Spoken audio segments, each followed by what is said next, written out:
get a little love to Sil Nation. Hey guys. Zach says shout out. Love this channel. To Sil Nation. Stay tuned.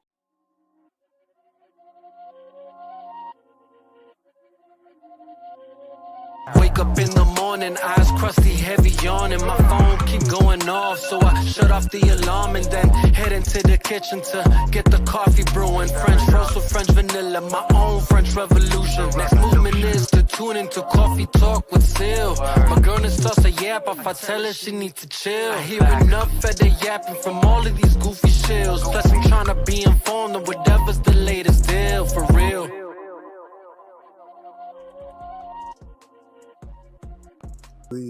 Sylabdul Podcast Wednesday edition. Y'all know we got the Wednesday crew coming up on here. Start a little later than usual today because that's life. We talk the latest in CVM and geek news. We are informative and objective, but somehow still biased. We got the main topic we're going to talk about a little bit today is this Batman situation. James Gunn, Matt Reeves, is everyone imagining a struggle or is it really a struggle? Of all people, Andy Muschietti in a different language probably cleared it up today. So we're going to talk about that and get the panel's thoughts about that as well. Much love to Sil Nation. Much love to the chat. Again, apologize for the later start time, but we'll be back on track next week. See, you'll begin to chat. Music City Soul, Fernando, what is good? Maria, and comics and everything. Mike Charles, what was the merger crowd, man? I mean, hey, like I said, everyone has like their what they thought was going to happen, and I just try to talk about what is happening, right? Shout out to you, Mike. So before we get to the thoughts of the panel, I want to briefly see where's my thing at. Okay, I don't have nothing loaded up right now. Okay, that's great. But just remind you that this channel is not monetized, but appreciate those who has been supporting my platform overall via Patreon. Links in the description. Just had a really cool Green Lantern conversation. Patrons only. So all the stuff that I'm hearing and stuff and scoops and stuff, that's on the Patreon now because YouTube kind of sucks sometimes, but this channel is not monetized, so you can support via Patreon, CashApp links in the description, and Stream Elements via PayPal as well. So much appreciated for that. With the Patreon, there will be more kind of pop-up streams and stuff like that, so that would be cool. The interaction over there.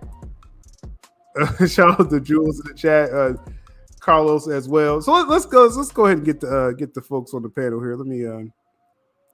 Got too much stuff going on at one time. We got my sister, Danny Comics, and you've been killing it lately with these morning shows, right? That's the vibe right now. Oh, thank you. I think so. I think it's going all right. I'm having a good time. Yeah, I do it every day now. In the morning, 11:30 a.m. Eastern time, Monday through Friday. Awesome. Daily recap. Yeah, good stuff there. Check out Danny's channel again. That's her handle there, and the links in the description, things like that. We got Jules as well. Jules just had like a month off the channel, but she's back. Apparently, I'm always taking breaks. What's up, everybody? Happy New Year. Happy New Year. Belated, yeah. And then we got. Oh, it's our first day back. We've been back. We got Carlos. Real Talk Productions. What's good, man? What's up? Finally, we made it on the stream. Finally, we're here. Finally here, right? That's deep. We got Speedy. Speedy never misses, even in the multiverse. That's right. What's going on, everybody? All right. So, interesting chatter we've been seeing online. Now, with the show kind of starting a little late, it's going to be kind of a shorter show than usual. So, again, apologize for the expectations out there, but we're going to get this out there. This Batman conversation, really, I'm not even going to hesitate with this. We're just going to kind of jump into this. But actually, before we do that, we'll start with a little love first. Colin Farrell, Golden Globe winner, well deserved. Yeah. Well deserved. what's the thoughts with that, Danny? We kind of all knew what we was watching. We was like, okay, he's getting some awards for this, bro. He's got to. Yeah. It's well deserved. He earned every second of that. If he didn't win, I would have wrote such a letter. I'm bummed that Karen. I'm bummed that Kristen Milioti got snubbed. Yeah. She had that in the bag. I'm sorry. Like Jodie Foster, she's a great actress, but that true detective night country role wasn't really challenging. She was the same character throughout the whole episode, the whole series. Kristen Milioti, I mean, she went from 0 to 120 throughout that whole. They're like 3 different versions, I think, of Sophia, right? Yeah. I really feel like that award was hers. But hey, there's also the Emmys and SAG Awards, Saturn. I don't know if it really be a Saturn award, category. If it's a series, Saturn's more sci-fi. Right. So, but still, there's Emmys and stuff. So hopefully she gets it there. But Colin, man, deserved through and through. Well, it's kind of a rule, like, if you make yourself kind of ugly, and you can act good, then you're going to win. If you put on a pound of makeup and do good acting, you might win. Yep. Exactly. So I think everyone has the same sentiments with that Colin Farrell deserved it. We always talk about the Emmys, so there's still a chance for Kristen, right? Carlos, I know you're still holding out for her to win. No, I agree, and I agree with Danny. She got snubbed. Wifey should have won that. But Colin Farrell for sure, man. Like I think we would have rioted if he didn't win something for the Penguin, because it's so good. It was just so good. So I'm actually excited to hear that they are working on season 2 or in talks for season 2. So that's like, that even got me more hype. So yeah, man. Yeah. No, definitely not. Jules, did you see the show yet? Because I know you waiting Ben stuff. I have not. I'm not putting it out. I was right. I knew I was right when I said that. I did, but online. You've got to watch it. You've got to. Yeah, it's a good binge. It's been like a couple months. Past a conversation, but yeah, I'm sure you'll watch it. 2025, maybe 2028, you'll see it. Yeah, I give her this year for sure. I'll watch it this year. So. I'm not making any promises now. That's what. Hey, I already know. Speedy. Yes, I didn't bump you down because of that. But Speedy. What is this? Again, though, we expected this, Speedy, right? And we expected it. I mean, it's in the performance. It was there. It was given. We expect them to win more awards than what else is there? Is there the Emmys? What else is there? Emmys. I think this is the start of the award season. Yeah. So the Emmys, just the beginning. Emmys, the Razzies. SAG Awards, Razzies. There's a couple. Critics' Choice. There's Critics' Choice Awards. Right. There you go. Yeah. So People's it's Choice. just the beginning. It's just the beginning for them. The Razzies are a weird show. I don't know, Danny. Like, it's almost like they try too hard to say, "Oh, this sucks." Like, I don't know. Razzies, I'm kind of off of those. Yeah. They do it for the clicks. Yeah. They do it for the clicks. It's like Twitter. It's for the social media. It's for the hate. That's life. That's life. But yeah, definitely happy for Colin Farrell, the Lauren LaFranc, the showrunner of the show, and that whole crew, and Matt Reeves, kind of like the godfather over all that stuff. And they're going to get that second season, like Carlos was saying, and we're all going to be watching. When they do that. So that cool stuff with that. Overall, so speaking of the whole Matt Reeves world thing here, is everyone kind of up to date with I guess the chatter of Pattinson Batman? People are trying to will it into existence that he folds into the DCU, with James Gunn, and I don't know. Just is everyone aware of that? I guess that narrative out there with that. Yeah. Okay. Yep. We've talked about it extensively on the show. There you go. And we're going to talk about it again. So with that, it's almost like, okay, just in general, is it like an idea? Like, I can understand if Gunn comes into this and, DC Studios a couple years ago, and it's like, okay, we set up this new Superman. Okay, that's one thing. All right, we obviously need a Batman. Oh, there's a Batman right there, Robert Pattinson. So I mean, like Speedy, it's not like it wasn't like a bad idea at first, right? I understand. No, it wasn't a bad idea, but I understand maybe Matt Reeves' stance. He's probably like, hey man, let me finish what I want to do. And then you got to understand James Gunn's stance. He's like, hey, I need to use the Batman character, and maybe having another Batman, is gonna, confuse normies, or general audience. We know, but general audience confusion is brand confusion, and right. He's trying to fix a brand, so you understand his stance. Speedy's absolutely correct. He's what? Go ahead, Dan. Oh, I was just saying he's absolutely right. General audiences won't understand that. They won't. I mean, just be like, why is there two Batmans? I don't understand. Right. DC's messing up. Yeah, think about explaining it to your grandma. Yep. Like grandma is like, oh, but isn't that Batman? Who's Batman? Which one's really Batman? Is that really a thing though? Go ahead. I was confused. Yeah, I mean, I think it's really gonna be on the intro to the movie. I think Gunn and possibly Reeves are gonna do, and Peter Safran. I feel like we don't really talk about Peter enough. Peter Safran gets pushed to the side.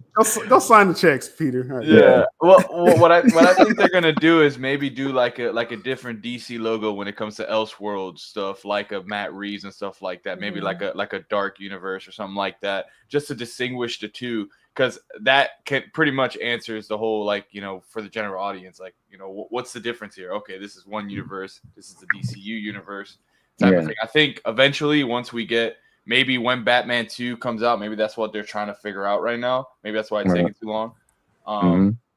But maybe that's what they're trying to figure out. Well, I mean, we had the cameo in Creature Commando's famous cameo right now, right? Yeah. We had the Batman on the Spike cameo. So I mean, he's obviously wants to work on the character, right? Shout out to Taco Cat playing Injustice 2 right now. That may confuse the general audience, man. I don't know about that, but I mean, yeah, like I said, just the idea there's two different ones. I don't know if that breaks the general audience brain as much, as people say, but I do think it's a real thing where you don't want to do two Batman films at the same time, like literally, Brave and the Bold. Probably, we'll have to wait until Reeves' film comes out, then you kind of can breathe and then do a separate one. I can see that. But how long can they really breathe? Like, there's 2 years in between movies, so you're gonna have the Batman 2 come out in 2026, and then you have Brave and the Bold come out in 2028. 2027, like what is enough room for it to breathe? And then we won't get Batman 3 until 2030. Like, that's insane. I think those kind of extreme. Okay. Yeah. Go ahead, Kelly. Let's be realistic here. Yeah. No, I see what you're saying. I mean, okay, so let's say the scenario, okay, Batman Part 2, which we're going to talk more about. It's going to get made, it's going to get released, people. So 2026. And then, it could be a real thing where it's like, okay, you want Brave and the Bold to come out 2028 at this point? And then will it be another 2 years? So will it be 4 years between Batman 2 and 3? Probably. Right? I mean, that's actually a real thing. Yeah. What's the movie that I think it's Tom Hanks, that the pirates come and they take over the ship? We all know the movie. Captain Phillips. Yeah, Captain Phillips, and then the pirate goes, look at me. I'm captain now. Okay, that's what he let Matt Reeves talk. Yeah. Okay, and then he went up there and said, "Listen, come here, look at me. I'm in charge now. We're gonna push your movie back because I'm working on something." Okay, yeah, are we realistically going to have two different Batman come out within a year of each other? I think so, actually, and I think it's gonna be how Gunn has shown this new Batman. I think it's gonna be in cameos, like how he was in Creature Commandos. Like we're not gonna see him like obviously have a whole feature film, but we might see a sprinkle of Batman, like the Clayface movie that's coming out. Me and Sil were talking about it during the watch along last week. I think Gunn will do a kind of like a maybe a stunt double or something, but action scenes of Batman trying to fight, Clayface, but we're seeing Batman in the persona through Clayface's eyes type of thing, throughout different movies. That's how I think it's a different, like this is a different one. Cause I mean, you could say like you have like a film version, and then you have like a TV version of like The Flash. You kind of have both of those kind of a thing. I know it's a weird history with DC, but he's probably gonna have a Batman pop into these movies like Stan Lee in the Marvel movies. Like, oh, there's a Batman cameo. Sprinkling in. I think that was effective. That was effective putting Batman in Creature Commandos. I thought that was very effective how they did that and animated, and it looked different. It's like, okay, that's not Patterson. Definitely got people talking. I don't know what Aesir was saying about the universe not delivering, because Creature Commandos seems to be doing great, and he's got his own attention. He don't need to borrow from nobody else. He creates his own. When that's what they're trying to do, create their own kind of fan base, really, But with Creature Commandos, I know a lot of people talk about viewership, and animated, and my channel really started on a couple of things. Snyderverse was one thing, but then also we looked at the numbers, right? So I'm not gonna let people get away with saying, "Oh, animated is the viewership is terrible." Most animated projects are like not stacking up to live action. Like I can guarantee, they never do. They don't have the same viewership that even the Acolyte has. Yeah, but the Acolyte was trash, right? Because more money was put into live action. Look, I bet you anything Creature Commandos has way better viewership than the Acolyte. Oh Lord, it's already been greenlit for another season. So that doesn't say it's doing bad. Right. No, obviously, I mean it's greenlight season 2. Now, of course, people will say, well, because Gunn's the co-CEO, so he's gonna not of Max though, not of HBO. But, there you go. But people got HBO is actually in on that decision as well, and they have final people got to understand too how this structure works. Was more of like a they have to agree on it, right? Of course, Danny, because on their platform, and they do have a say. So it's like, but Gunn can't just haphazardly just greenlight all of his stuff because he still answers to the big boss as well, WBD. So it just just a lot of narratives out there. It's like let's kind of relax. Let's use our noggins. I'm just saying this is business with that as well. Now, as Fernando says here, it's a mistake to have 2 different Batmans same time. Casuals going to get confused. Like it or not, we need casual fans for these movies to make money. And that's what that space, I think, nail on the head was talking about.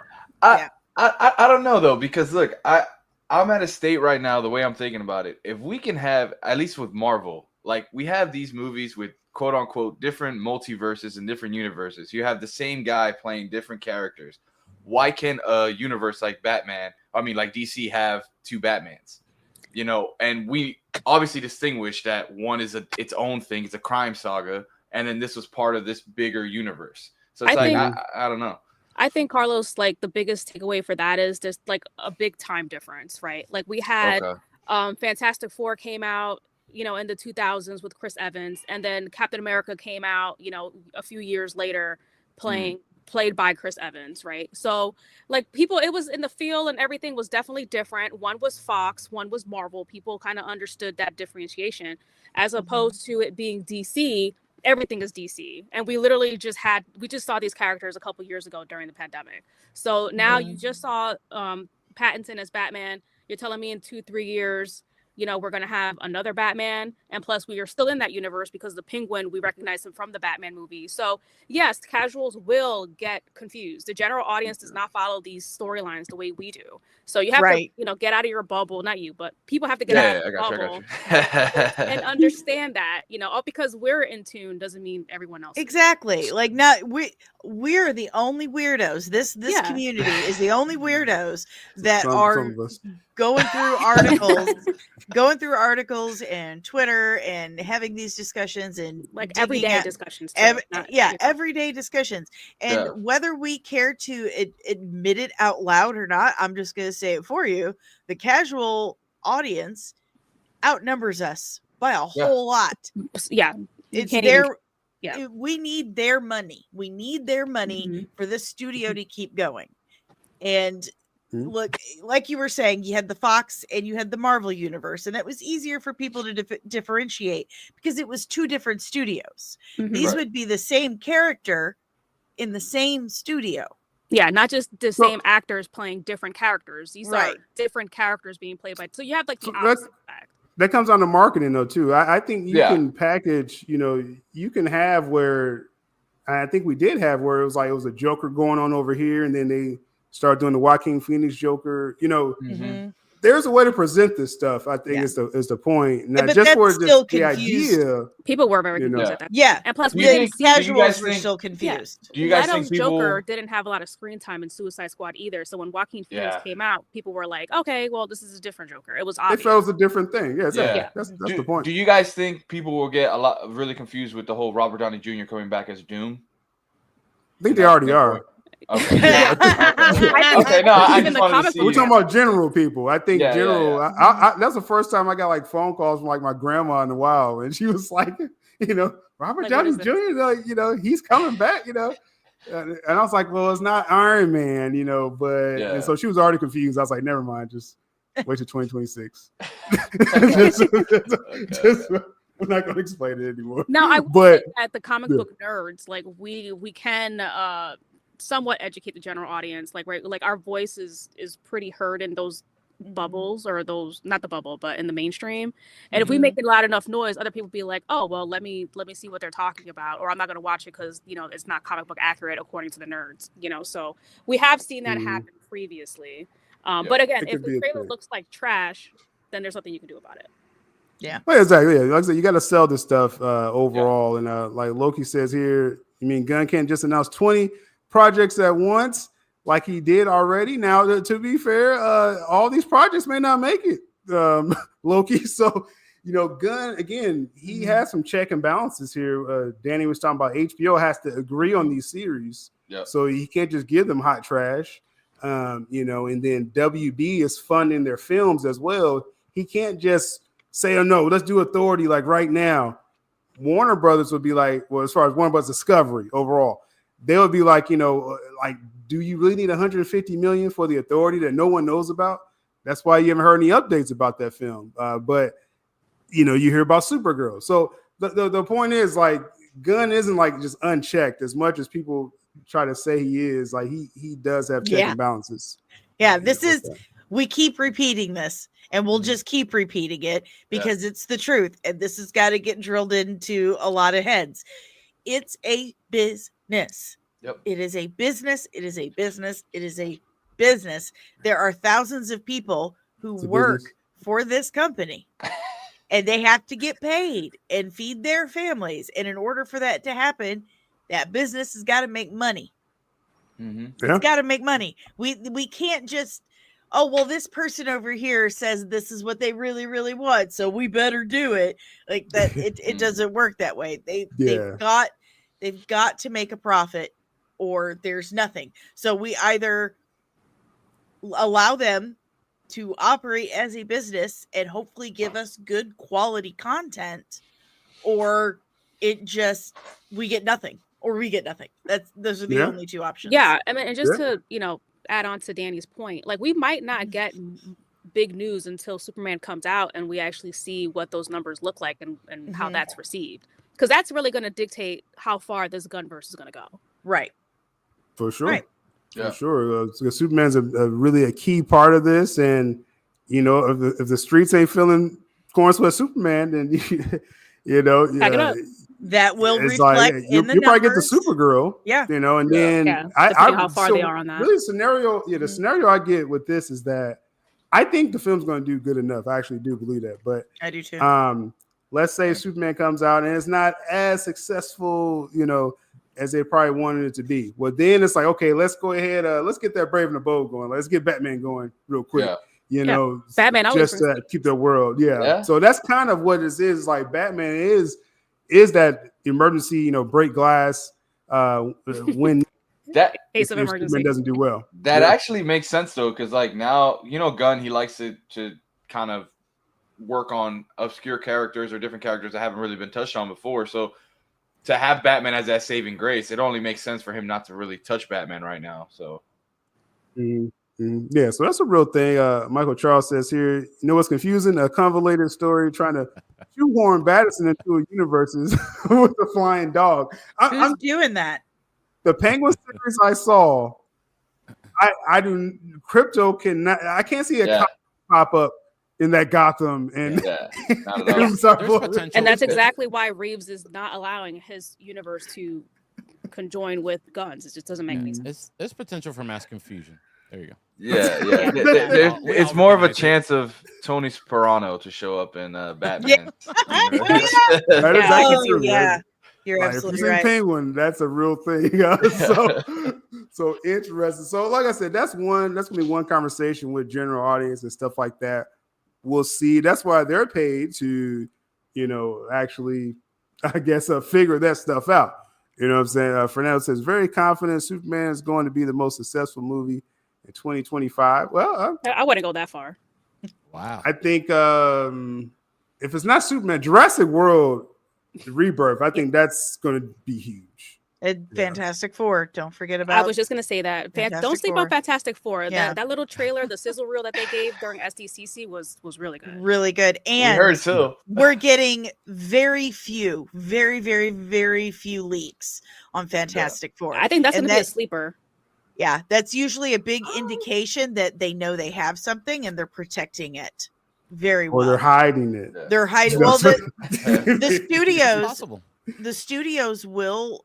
The studios are the one who release leaks. They're the ones who do it, and they do it to try and drive the conversation, get some hype built up for it. And you notice the ones with the most leaks usually don't do as well. Well, I think we all can agree at this point with James Gunn Superman. He wanted a lot of this stuff out there this past summer because like all of it was in the trailer. Like everything.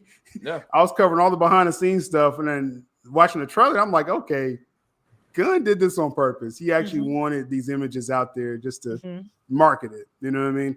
Fantastic Four, like y'all said, like next to nothing. You know, and that comes out right after Superman. We got next to nothing. All I've gotten is what you gave us. That's it. And it's like, and that wasn't even a lie, right? And then it's like when this actually comes out, they have a chance. I think like first trailer probably Super Bowl. As far as what I heard, Marvel's going to do like a sizzle reel. It's not going to be like, you know, Thunderbolts trailer, then then Fantastic Four, then it's going to be like just everything. No, that's very financially efficient. And then like Daredevil, you put the series in there and things like that, right? So they got a chance because all this stuff comes out this year. So they got a chance to really wow people just with it. Again, not a lot of footage of Fantastic Four, but you're just going to see those images and hide or it's a hype reel for Marvel, which is great for the brand. It needs it. That's gonna be exciting stuff for sure. For the Super Bowl, Chubby Teddy says, "I missed Snyderverse news. What was you at last week, Chubby Teddy? I talk about Snyderverse every week. Where was you at? That's what I'm saying. Shout out to you, man. All right, but after a hangover, it was New Year's. Well, him, he probably was though. But and so with and we're gonna get to the Matt Reeves stuff, and then again this struggle behind the scenes that's probably not really happening about Batman, but with the Super Bowl, because I think Superman trailer, we've all seen it. I think a lot of people like the top rows, our reaction to it. So shout out to us for the Superman trailer coverage. Yeah. And the general audience, I'm still kind of waiting to see it move the needle. Like we all can only speak from, I guess, our standpoint with this, but after that trailer, I still was kind of wondering if the trailer did great. Okay, let me just say this first. The trailer did great. It got that first conversation out there about, okay, this is Superman. This is how this Superman looks.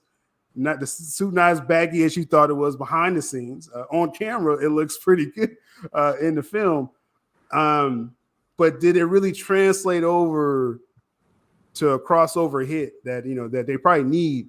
I'm still on the fence with that. I guess what do y'all think? Because I think Super Bowl is the time where they're really going to be like, okay, grandmas, go watch Superman. You know what I mean? But it has to be the do you Super Bowl think? because honestly, I've been around a lot of people during the holidays, and I have not heard not one person talking about the new Superman movie. Not a group near me, no one in my inner circle, and they know I like this stuff. Not one person brought it up. So they need to hard. like general people, because I was asking people during the holiday. I had family in town and stuff, and again, we're talking about people that's not in this conversation every day, right? Yeah. So it's like for them, I was like, I was just I was trying to test them. Nothing. I was trying to test them. I was like, y'all heard about the Superman trailer? And they was like, what? I was like, y'all didn't see the Superman trailer? So I just pulled up my phone. I was like, hey, like, you're not watching this? Like, what's going on? But it's like general audience, right? Yeah. What were you saying, Speedy? That I seen people who I know don't know anything about, like, follow stuff the way we follow it. Share that Superman trailer, like like, oh my god, I can't believe this. Like I've seen a little test percentage of that. Some people I like no idea, like they don't follow none of this stuff that closely. Share that Superman trailer and be really hype about it, and I was like, okay. So it's kind of reaching. Then of course there could be other people on the other side of the coin. Absolutely. Right. Fantastic Four, though, I don't think anything normies don't even know it's probably even coming.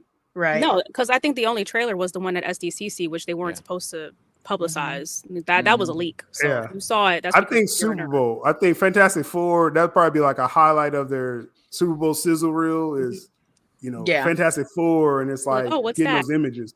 Yeah. Just have Johnny Storm fly through the screen. It's like okay, the kids are gonna love it. They're definitely gonna market Pedro Pascal. I think he's the smoking gun for Fantastic Four. People absolutely love him, and they'll follow him to the trenches. Like people don't. Yeah, care. They love him. The good thing about, go ahead. No, I was gonna say the good thing about Fantastic Four is that there's already been 3 Hollywood movies. Those characters. Hey, funny story. Funny story this morning when I was getting ready for my morning stream, I noticed on my Plex service, they had the 1994 Fantastic Four movie. Yeah. Oh my God. So I watched it. It's horribly good. Oh, well, I know. I think that audiences love Joseph Quinn also. They love Eddie from Stranger Things. Yeah. He's like in the Illuminati. Yeah. They're get too many roles. They are going to Scientology. They're gonna love him as Johnny Storm. I think Johnny Storm is gonna be a pretty big hit with the like my daughter's age crowd. Yeah, the Gen Z kids, they love him. Oh yeah, absolutely.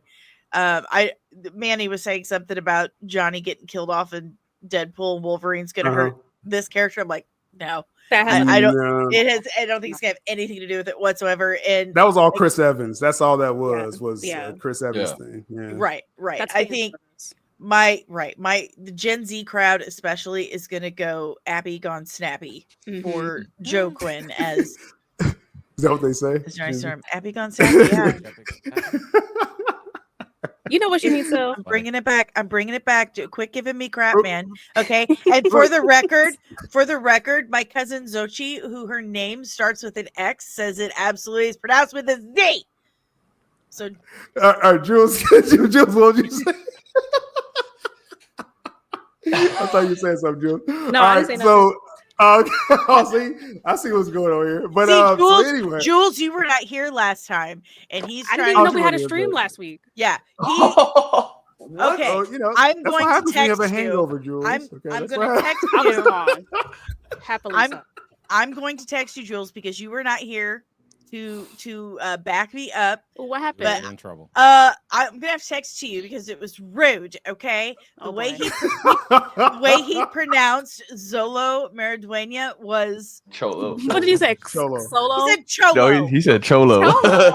I said how he says it. Nah, I already talked about his lack of down in Kentucky. So. Hey, to Sill's like, not to defend Sill, he stood on guard because even when we did the late night stream, he still called him Cholo later on. That's what Oh my snitching God. is, Carlos. But with You know what? So put Sholo. it to bed. Pull up the last interview. Him introducing himself. There you go. all I'm saying is like he pronounces his name. But you know, next time we'll have the video clip. We'll be ready. As I get just jumped by Jules and Danny, Carlos had a little part to play in there too. Carlos and Speedy, neither one of you came to my defense whatsoever. You just let him try to railroad me. I did say Sholo. Yeah. I did say Sholo.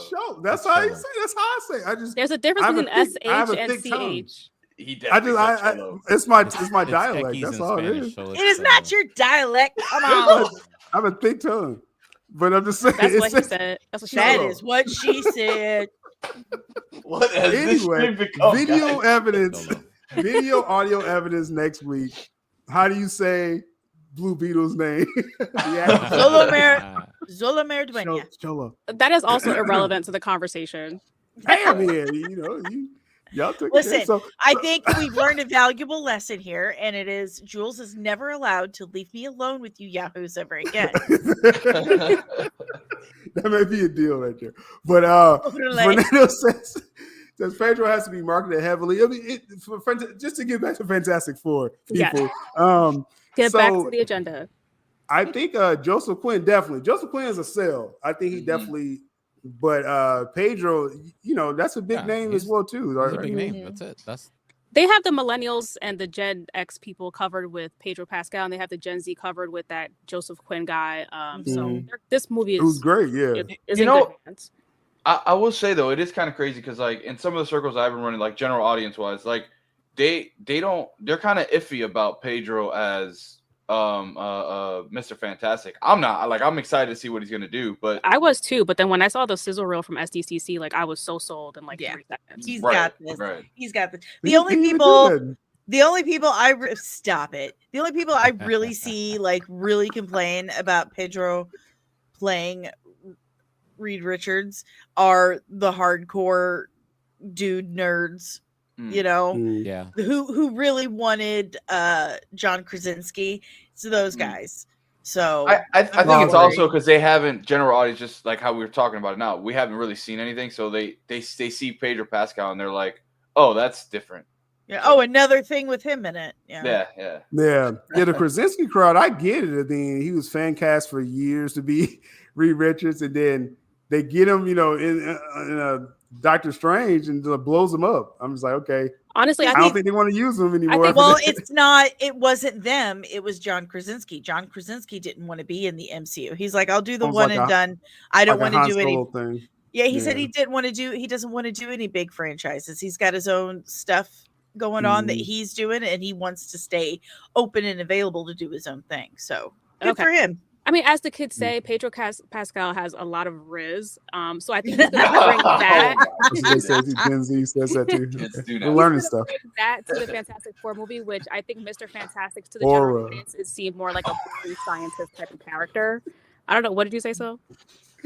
Aura. I think is the new term I'm learning from the kids. No, Riz is like short for charisma, which for us might mean something else. But yeah, charisma. And that he's got.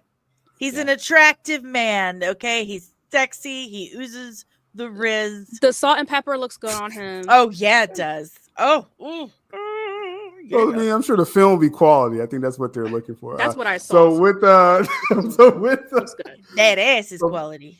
So Super Bowl first look, I think is gonna be huge. You know what I'm saying, for Fantastic Four, and I think that's when again Superman they have to really give a good spot. And it could be just like we said this before, like Deadpool, Wolverine, last year. It's like a 15-second spot, and then like watch the rest on the internet. That's all Superman has to do to me for the general audience. Fantastic Four, I think they do got to really see like a good look of of Pedro and Joseph to get them going. So interesting with that. So let's get back into this Batman conversation overall because. Again, I don't know if y'all realize, like a lot of people, there's this online war every day. Every day it's a war. About, I can hear Batman narrating right now. Batman, people that, and this is what gives me, I think Carlos is going to understand when I say this, that I see people now like they're riding, like they're saying, okay, Matt Reeves, Gunn's trying to take your Batman, and we're going to defend Matt Reeves. Yeah. But then these same people was shitting on Pattinson when his film came out. So it's like, I don't get how these rules keep changing. Yeah, it's a movement of goalposts. It just doesn't make any sense to me. Like, like we could talk ad nauseum about it, but it's just like I feel like that's just how everything is going to be moving forward. You know, and how many of them are bots? Like, let's be honest. That's a good, right. Elon got to get on these bots, man. Like, I thought he was killing these bots. What's up, Elon? You want to be positive on Twitter? What you doing, bro? I mean, there are a lot less bots than Instagram and Meta who are actually creating their own bots now. So that's wild. But bots are still here. So that's a possibility. But there are some real accounts too. Maybe they were bots the whole time. I don't know. But there are some real accounts that. They were ragging on Pattinson the whole time, and then it's just like, okay, justice for Pattinson. Oh, okay. I guess the enemy of your enemy is my friend. That's kind of how that goes. To bring him onto the bandwagon of it all, and then try to. I think that's what it is. But Gunn has talked about the Batman situation and Reeves as well. So I'm gonna pull up a clip of Gunn. I don't know if they're gonna ding me for this one. James Gunn. And I'm Dean Laurie, and here are some of our favorite references and Easter eggs. I'm gonna jump to the Rotten Tomatoes. I'm gonna jump to the Batman part here, where he appeared at the on the Creature Commander. Spoiler.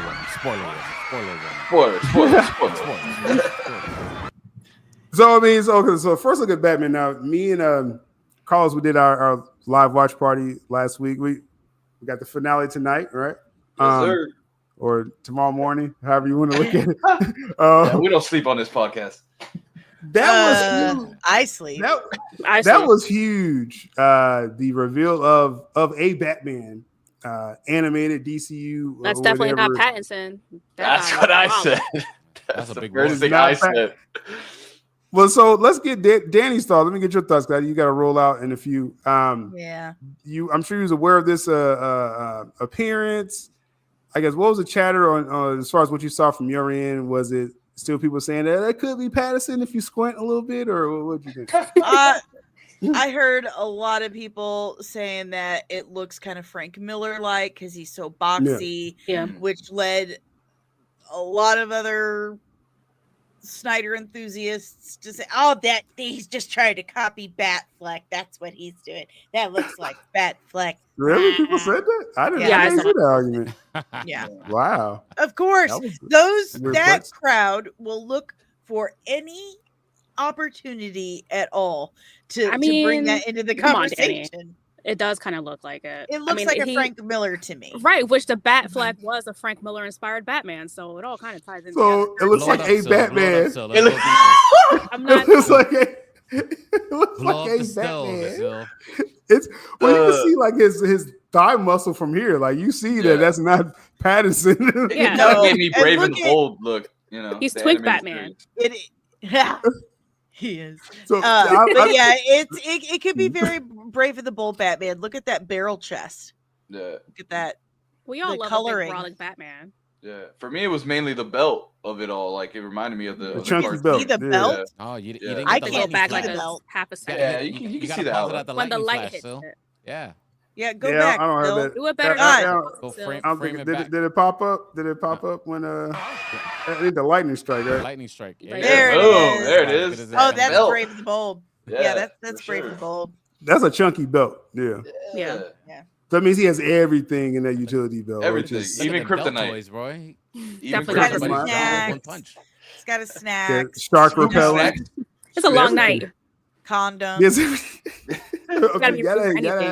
You never know. You gotta be ready. Tops. There's some yellow. Catwoman may flip up there, Hey, or Batgirl, depending on which Batman we're. No, we don't ship the Batgirl thing. No, we don't ship that. It happened. We have to make peace with that. Well, he kind of forced it. It was a fever dream. It was Elseworld, right? It wasn't real. Sure. We did not ship the Batgirl Batman thing. No. But this definitely a Frank Miller vibes, which predates everything here, right? Mm-hmm. I think that's what we're getting with that, and so Definitely not a Pattinson feel. Like, because just the utility belt alone eliminates Pattinson to me. Like, that doesn't even look like. That's like half his torso. Yeah. If that. He picked them britches up really high though. I'm just saying. But I thought it was a great look. I thought again, I mean, did it, was this the full look that we needed? It's like, no, I think the silhouette thing worked. But again, I just didn't get the Pattinson vibes. But so Gunn kind of talks about how he wants to continue, I guess, to use the Batman character, right? Which I found, again, very interesting. I'm not ready to commit to that. I'm not ready to commit to that. So I am not ready to commit to that. When they first gave it to me, we saw a lot more Batman. And I was saying, I am not ready to commit to that. I'm not ready to commit to that. I'm not ready to commit to that. So I just like more silhouette. So they had a longer scene. I heard this from other people as well, that it was going to actually show the sequence where Batman swoops down and stops Dr. Phosphorus, which would have been cool, but it would have showed again the full suit. And that's what Gunn was saying. Like, I don't want y'all to really just, because we don't know if we really could make that costume, look like that, overall, which is interesting. I don't know why I clicked on that. Mike, what are you talking about, man? Pervert. He probably did though. Everything's in the belt. Lights on before he got to that warehouse. And Talia's. Don't forget Talia. Oh yeah. Talia is kind of like, she at home. Talia would be like, Talia would be like forcing him. Yeah. That's like, I mean, that there should be a story about that. Like, I know I understand protecting women and stuff, but like Bruce, he gets mangled by Talia every time. Like he needs help. He got drugged. That's how they got Damien. I'm just saying, but no one. Like an episode of Maury. It's a man, so no Jerry one cares. Springer, the is taking advantage of. Coming out. Hashtag Bat2. I'm just saying, exactly. Hashtag Bruce2. Bruce2. I'm just saying. So he talks more again about Batman here. So let's go. He already exists in this universe. Just like when we come to the Superman movie, we see the Superman already exists. He's already known by the people in Metropolis. And so, he's, we don't need to hear the origin story again. So again, just jumping into it, just like the Superman thing, right? What did you guys say with that, Danny? I was good. We don't need another Batman, or everyone knows. My grandma is 90 years old and she knows the Batman origin story. Everyone knows. That's like, I mean, if you don't know Batman's origin story, like I definitely got to give it the side eye real hard. Like, right? Like, where have you been? You learned that crap on accident. We all know. You are born knowing that. Right. We know Peter Parker's, we know Spider-Man's origin, we know Superman's origin, we know Batman's origin. We don't need to see it a bajillionth time. Right. It's unnecessary. Right. That's just wasting time and money. At that point. Yeah. So I thought it was good. And that's the theme of this DCU world I'm getting is we're just jumping into a living, breathing DC world, which this is an interesting choice because usually we have that this first character that sets up the world, right? Like Man of Steel 2013 was the first, that we knew of. And you try to build out from there. Here is just Superman. That's probably, I mean, there's going to be heroes that predate. I'll just go ahead and say it. There's going to be heroes that predated Superman from even before he revealed himself. You're going to see that in other projects where it's going to be like, oh, this is maybe like a JSA thing, right? So I think this is a good choice to jump into, the middle. I agree. So let's see. And he's supposed to say something more about Batman here. That's just a way to introduce that Batman is a part of this universe. He's an important part of this universe, and he has an impact on it, including defeating such pretty dangerous, scary people like Phosphorus. It's pretty tough. But which Batman is it? This is the DCU Batman. That's the best answer. Are we buying that? What kind of question is that? So what we need to do now is we need to, every time we see a casting rumor about Batman, we need to check out their build. That looks like Alan Richardson to me. That's what I said during the stream. I was like, that's very Alan Richardson-esque when we were watching the live stream. I mean, he has campaigned pretty hard. This was like months ago. I talked about this. Alan Richardson, Jensen Ackles went for it. I heard that he didn't get it. Then Alan Richardson had like a whole campaign going on, according to people talking about this. I would not be mad at all if Alan Richardson gets this. Like, I don't think anybody would be mad at that. I mean, and on top of that, we know James Gunn loves the fan cast on social media. He his decisions based on that. So it's like Cap. And so with Richardson, that's as close because we had Ben Affleck, right? It's like it's still a travesty. We didn't get his film. Okay, if you want to get close to Batfleck, Richardson has the build. And, he's massive. Yeah, he's a huge person. And for those who have not seen Reacher, go watch Reacher and then you're missing out. Understand why we're saying he needs to be Batman. Look at him in Ungentlemanly Warfare. He dwarfed Henry Cavill. Huge. Yeah, isn't he like 6'6" or something like that? He was also Aquaman. He's he was 6'4" or higher. Yeah. And Aquaman, his role as Aquaman in Smallville was his very first acting job. Before that, the only other time he'd ever been on TV, how he got his start was he was an American Idol reject. Oh, he's a talented dude. So we got to put him in a musical, is what you're saying. He has a voice. He's got a voice. Yeah, he was the one. He tried to like woo Paula Abdul. He like goes up to her, singing, holds her hand, and she's getting all flustered, like. But after that, he got cast as Aquaman in the Reacher Amazon show. I mean, great. Yeah, he's done well for himself. If you want to see him do a musical, just watch one of those Titan episodes. I think there's like a whole musical. Yeah. Oh my goodness. Yeah. They wasted him so much in Titans. Oh my goodness, man. And then blew him up. Like, it was crazy. Yeah, so you got this powerhouse right here, and y'all just were not using him right. Like blew him up while he was in bed. I kind of like. Well, I think that's when he got the Reacher job. I think he was like, "Get me out of here." He was like weird Hawk and Dove love story that was in the Titans for some weird reason. Yeah, it was so forced. So weird. Titans really upsetted me, but yeah, we'll talk about that another time. They had a chance there because they had the perfect Dick Grayson in Titans. Yeah, that's literally what you want Dick Grayson to be. Nightwing, like we got our first Wonder Girl. We had Donna Troy was wonderful. Waited my whole life. Connor Kent too. And they killed her. All the kids were good. All the kids were great. Their roles. None of that they were not the issue with that. The writing was the main problem with that story. But yeah, so Gunn's like it's DCU Batman, right? Because he knows. First of all, James Gunn's a troll. Okay, like y'all gotta understand. This guy's a huge troll. I know someone that I know someone that interviews him, I guess regularly, or has access to that, and. Like even they like know like this dude he says stuff on purpose to get reactions out of people, and he knows it works. Yeah, it does work because there's people talking.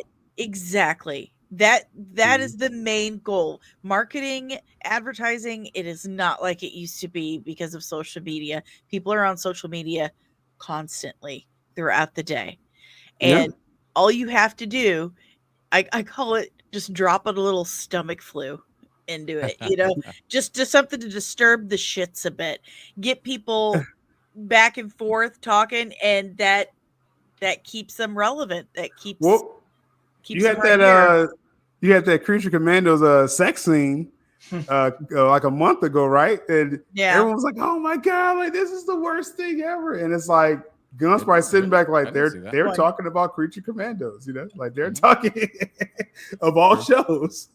You know what I mean? All press is good press. I mean, that's one thing I've learned. I mean, as long as they're talking, that's the first rule. First rule of Hollywood. That's it. If you're in the conversation, that's all that matters. That's what matters. So he goes and explains again, I guess, his plan for Batman. And again, the whole question with this, like, does it sound like Patterson? Does it like? We'll see what he says, right? Listen, I gotta tell you, I just love Batman. I love him. I've loved him since I was a little kid. He's one of my favorite characters. I've gone on record in the past when I was at Marvel saying my favorite character is Batman. I love him, and we're gonna do great things with him. He's the most popular superhero in the world. And so the main thing, plans for Batman, right? And I can see where 2 years ago he's like, "Hey, Reeves, like." we really want to make this Batman, work overall. And I think that conversation happened a couple years ago. Recently, I don't know, like what he's talking about, all these major things they want to do. Reeves has plans for his Batman, so yeah, I don't see Gunn like stepping in and taking that. What do y'all think? Carlos, what do you think with that? No, I agree. I think we're gonna see. He's saying a lot of things to do with Batman. I think it's gonna be more like we know how much he loves his comic books, and one of the cool things we like about him is that he's really deep into the comic book stuff. So I say like a comic book, we're gonna see Batman in certain universes, maybe a newspaper clipping or a story being told by a reporter. Oh, I was just at Gotham, and I saw the Batman or something like that. Or maybe like we saw the silhouette in Creature Commandos. We'll see more of that. I think that's how he's going to implement that. He's going to let Reeves cook. Because, I mean, right now, they need, for one, we know WBD needs the money and all that stuff too. That's the long-going story. But as well, with winning these awards, Colin Farrell, like, why are you going to stop that? Why are you going to, bring that in here? Why not just continue where the money's going and keep two things going at the same time?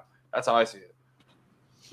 Yeah. No, I think that's a real thing where the momentum of the crime saga. I mean, first off, the first Batman film made a pretty good profit, like over $770 million.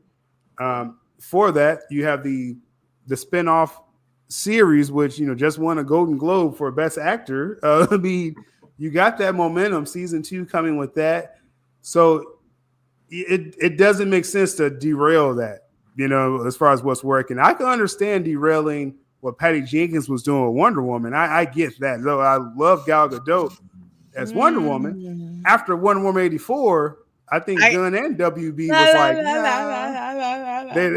They was like, nah, we ain't gonna do that. But as far as what works, yeah, let that continue. Oh, she tried handed in a script. I guarantee you what happened was she handed in that script. He took one look at it, was like, nah. This, and this. And the only thing, the script from Patty Jenkins, the only place it belongs is in the trash. Man. She attempted to put in like a treatment for the film. No and what I heard was definitely Gunn and Safran. So I'll include Safran on this. They was like, nah. And then even WB was like, try to make a sequel to that trash. Yeah, everyone was like, nah. Yeah, they all said no, and they're like, hey, if you really want to keep this, you need to fix all of this stuff here. And she was like, no, it's mine. No. Yeah, I think they called for like a page 1 rewrite. Basically, they was like, just there's no reason. Why would we do this story when we need the money? You know what I'm saying? You don't even need to read the script to know it needed a page 1 rewrite. That's deep. Now, Danny, you got to roll. I do. I got to go make dinner for the fam. Well, family first, for sure. But we'll be checking you out on your morning shows and then back here next week. Yes. See you later, Danny. Bye, guys. Bye, Danny. All right, Danny. All right, we're back to the Fandom 4. No, I'm sorry. No, but so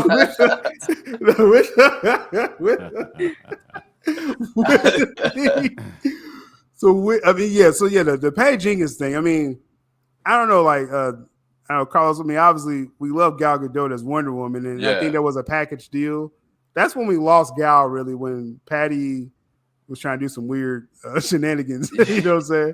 You don't think that he was gonna recast every single role at that point? Well, I really don't believe that Gal was gonna come back. So in 2022, because this is when this conversation happened, WB, like DeLuca and Abdi, they were basically given a few projects like a little grace to, you can make this because we're still waiting for Gunn. Superman's not gonna come out, for at that point, like 3 years from that point. So you have the Todd Phillips. They was like, Todd Phillips, like, you're gonna be able to do your movie. Go ahead, which, I don't know, mixed thoughts about Joker 2. But and then obviously Reeves, they was like, okay, yes, Gunn, Safran, y'all gonna start your unit, but these are kind of like grandfathered in projects, right? And so Patty Jenkins' Wonder Woman 3 was actually one that they were going to pass through as well. Oh, okay. I see. Yeah, and because of contractual things and stuff like that. But it's just, Todd Phillips, they was like, they let him stay in his own corner. They're like, you made $1 billion. just do whatever you want for part 2, and then they regretted it. I like the film, but they regretted giving him that grace. And then, like I said, Reeves, the Crime Saga is doing great. And then it was like, okay, Patty Jenkins. Yes, Wonder Woman 84 was terrible, but it did good on streaming actually, which I know people think that doesn't matter, but they did do good on streaming. And they were going to give her a chance, but she's tried to hand in a BS story and just kind of killed it. And killed it overall. So. Yeah, I mean, it obviously did good because Wonder Woman 1 was so well received. So everyone was curious about the sequel and excited, and she just completely destroyed any excitement towards Wonder Woman. Yeah, that was, man. And see, I knew I was coping hard because I was trying to like make that film seem good to me. I was like, okay, it was a good opening sequence, which it was not. That shit was cheesy as hell. No. He said, nah. I can't even get the opening sequence. Oh, go. But so anyway, that's good. That's done overall. So I think he finished his quote here. I can't wait for people. Okay, yeah. So there's the thing. I mean, it sounds like he wants his own Batman, Speedy. That's from that quote. Yeah, what Gunn was talking about. Yeah, he's got his own. He's got his own designs on the story he wants to tell with Batman. I mean, it's obvious in all his interviews and the way. Yeah, I agree. I think he's gonna go for his own guy. Yeah. And another piece of evidence here. Again, the narrative is Gunn wants to take Reeves' lunch money and his Batman. And Gunn, the way he was sounding there again, he's like, hey, I just, I got my own ideas, what I want to do. It's like, okay. So we asked Reeves, right? This was another clip here we have here where Reeves talks about a recent one where everyone's been talking online about this clip. Reeves talking about Batman. And it'd be exciting to see where we'll go from there. And last thing for you, I spoke to James Gunn recently, and I asked him, obviously he talked about, letting you do your Reeves verse on his own. And I did ask him, have you contemplated recently integrating Rob into the DCU? And he said, they've talked about it because you talk about everything. Sure, yeah. What's your attitude about that at this point? I mean, it really comes down to whether or not it makes sense. And, I think what's been great is there was really a kind of a story that I wanted to tell, we're calling the Epic Crime Saga and all of that, which is the thrust of what we wanted to do. And it's been important to me to be able to play that out. Yeah. And, James and Peter have been really, really great about that, and they're letting us do that. And, what the future brings, I can't really tell you. I have no idea right now, except that my head is down now about getting the Batman Part 2. I don't know what part of that, like, people got that that they're either canceling the Batman 2 is what people say. He seems sounds like he's super positive to let Gunn do whatever he wants as soon as he's done. That's what that sounds like to me. Yeah, go ahead, Carlos. No, what I was gonna say, I think I talked about it in the last stream we did. That it just kind of feels like Reeves was like, I got a lot of stuff going on right now personally. I think it's time to, I need to focus on this. We know with the this version of Batman, the whole storyline is moving up with the Penguin and all that stuff. Let's let that breathe for a little bit. Let me focus on this. Then I can dive into writing a good script and then going on to the next thing. I mean, it's okay to take a little bit of a break when you've been working. You got to think he did the Batman and then it was like straight into the Penguin. And then he's been doing all this press and stuff like that. And also helping out James Gunn with the new DCU as well. So maybe he did need a little break to kind of like regroup and get some things going. And now he's going to get ready to start writing it. That's how I see it anyway. Mm-hmm. Yeah. I mean, it sounds like that's, his focus is on, he said a few things there. First, that he kind of said, like, does it even make sense to put Patterson into, which is the first thing we said. I mean, we got this Kaiju out there in this Penguin series. Those things don't mix to me overall. So, and then Reeves is saying, I have this idea, and Gunn and Safran is allowing us to do this crime saga. Now, I think what's mixing up people, they're thinking Reeves wants to do this for life. Like no, Reeves wants to be an auteur. Basically, I don't think he is yet, but I mean, I guess fans of Reeves don't attack me, but Reeves ain't there yet to me. But he doesn't want to do like 10 of these films. He has his story idea. He wants to finish his story, and then if you want to just take Patterson out of that, just go ahead and take him after that. But I just want to do my story first. Is what it sounds like. Right. Is what we're saying with that. So we'll let him finish his quote here. Shooting and to make it something really, really special, which of course is the most important thing. And if they decide like we really want Rob to be our DCU Batman, I don't know. Well, we'll have to see where that goes. Fair enough. I won't. And people took that word. He's like, oh, there it is. They're trying to take Pattinson. It's like, well, no, you forgot everything he said before that. Reeves is like, at first, I'm going to shoot this Batman too. You can't just pick and choose what was right. What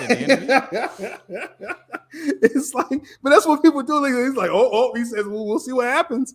Yeah. No, that's what Reeves already said. I'm going to finish my story first, and then if you want to take Pattinson after that, go ahead. Yeah, like that's it. Yeah. You know what I mean?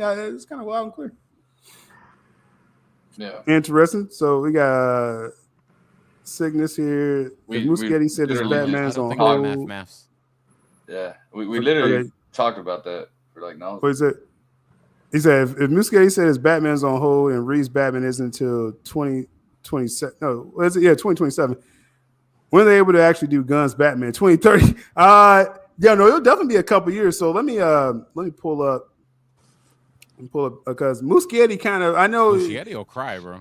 Yeah, He'll cry in an interview, bro. He'll be like, "Oh, they're not letting me do." He kind of already, and of course, I covered the entire thing. But L right there on the graphic design. But basically, can we see it? Batman, it belongs in.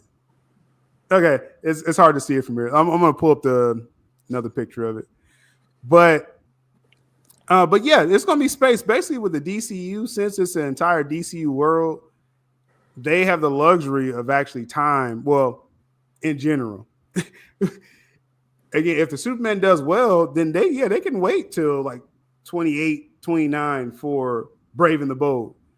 Because you got this Superman hype, you got Supergirl already. That's about to start filming in a couple of days, and other stuff. So they have the luxury of time, I believe, for the Batman. So yeah, we'll see how that comes about. Overall, Jules, I don't know if me and you really talked about just the Batman first. Like, were you even a fan of Pattinson's Batman? I don't know if you. No, I hated the casting. Okay, yeah. Not a Pattinson fan. I mean, I watched it because I was a Batman fan. I know Jules, I know. Job with Planet of the Apes, but I was underwhelmed as you were with the Batman movie. It was very boring. I've never seen a Batman movie. So you pitched her a big fat softball for her to hit, bro. Yeah, right. It was a dodgeball at this point, man. Reeves Batman, like I said with that film, it's not a good Batman film. Yeah. It's good, like in that crime saga thing. Like it's almost like, okay, that's not the real Batman. So let me see what the Falcons are doing, right? Like, I mean, at this point, just stay with that and don't even have a Batman, I guess. Like, I'm actually interested to see your take on watching the Penguin, because since you haven't seen it yet, because I know Lucille, he saw the Penguin and he's like, I gotta go rewatch Batman. Right, it just made that second viewing for him a lot better. He didn't sleep as much. The world building. Yeah, the world building is what really convinced me. First, just the Penguin. You have me at Colin Farrell. Like, I'm a huge fan, since like Minority Report with his work. And so I'm like, okay, whatever he does, I'm going to check it out at least and see what happens. And I was blown away from the first scene in Penguin. I was like, yo, like this is, I'm feeling this whole, Godfather thing that's going on here. And seeing that Gotham, I was like, let me go back and watch the film, because I was upset at Bratty Batman. That's what upset me about we were all upset. We were all upset. You know what I mean? And the constant walking. Wank Batman, Gothic Batman. Before it's too late.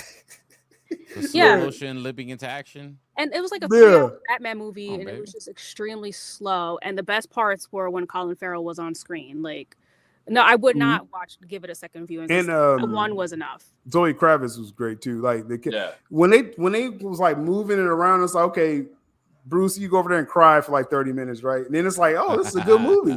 I was like, I'm kind of feeling this, what's going on? I was disappointed with Zoe Kravitz, actually. I think she was very wooden in the role. She didn't really show much range and emotion. And I was actually excited about her being Catwoman, because she definitely has the look.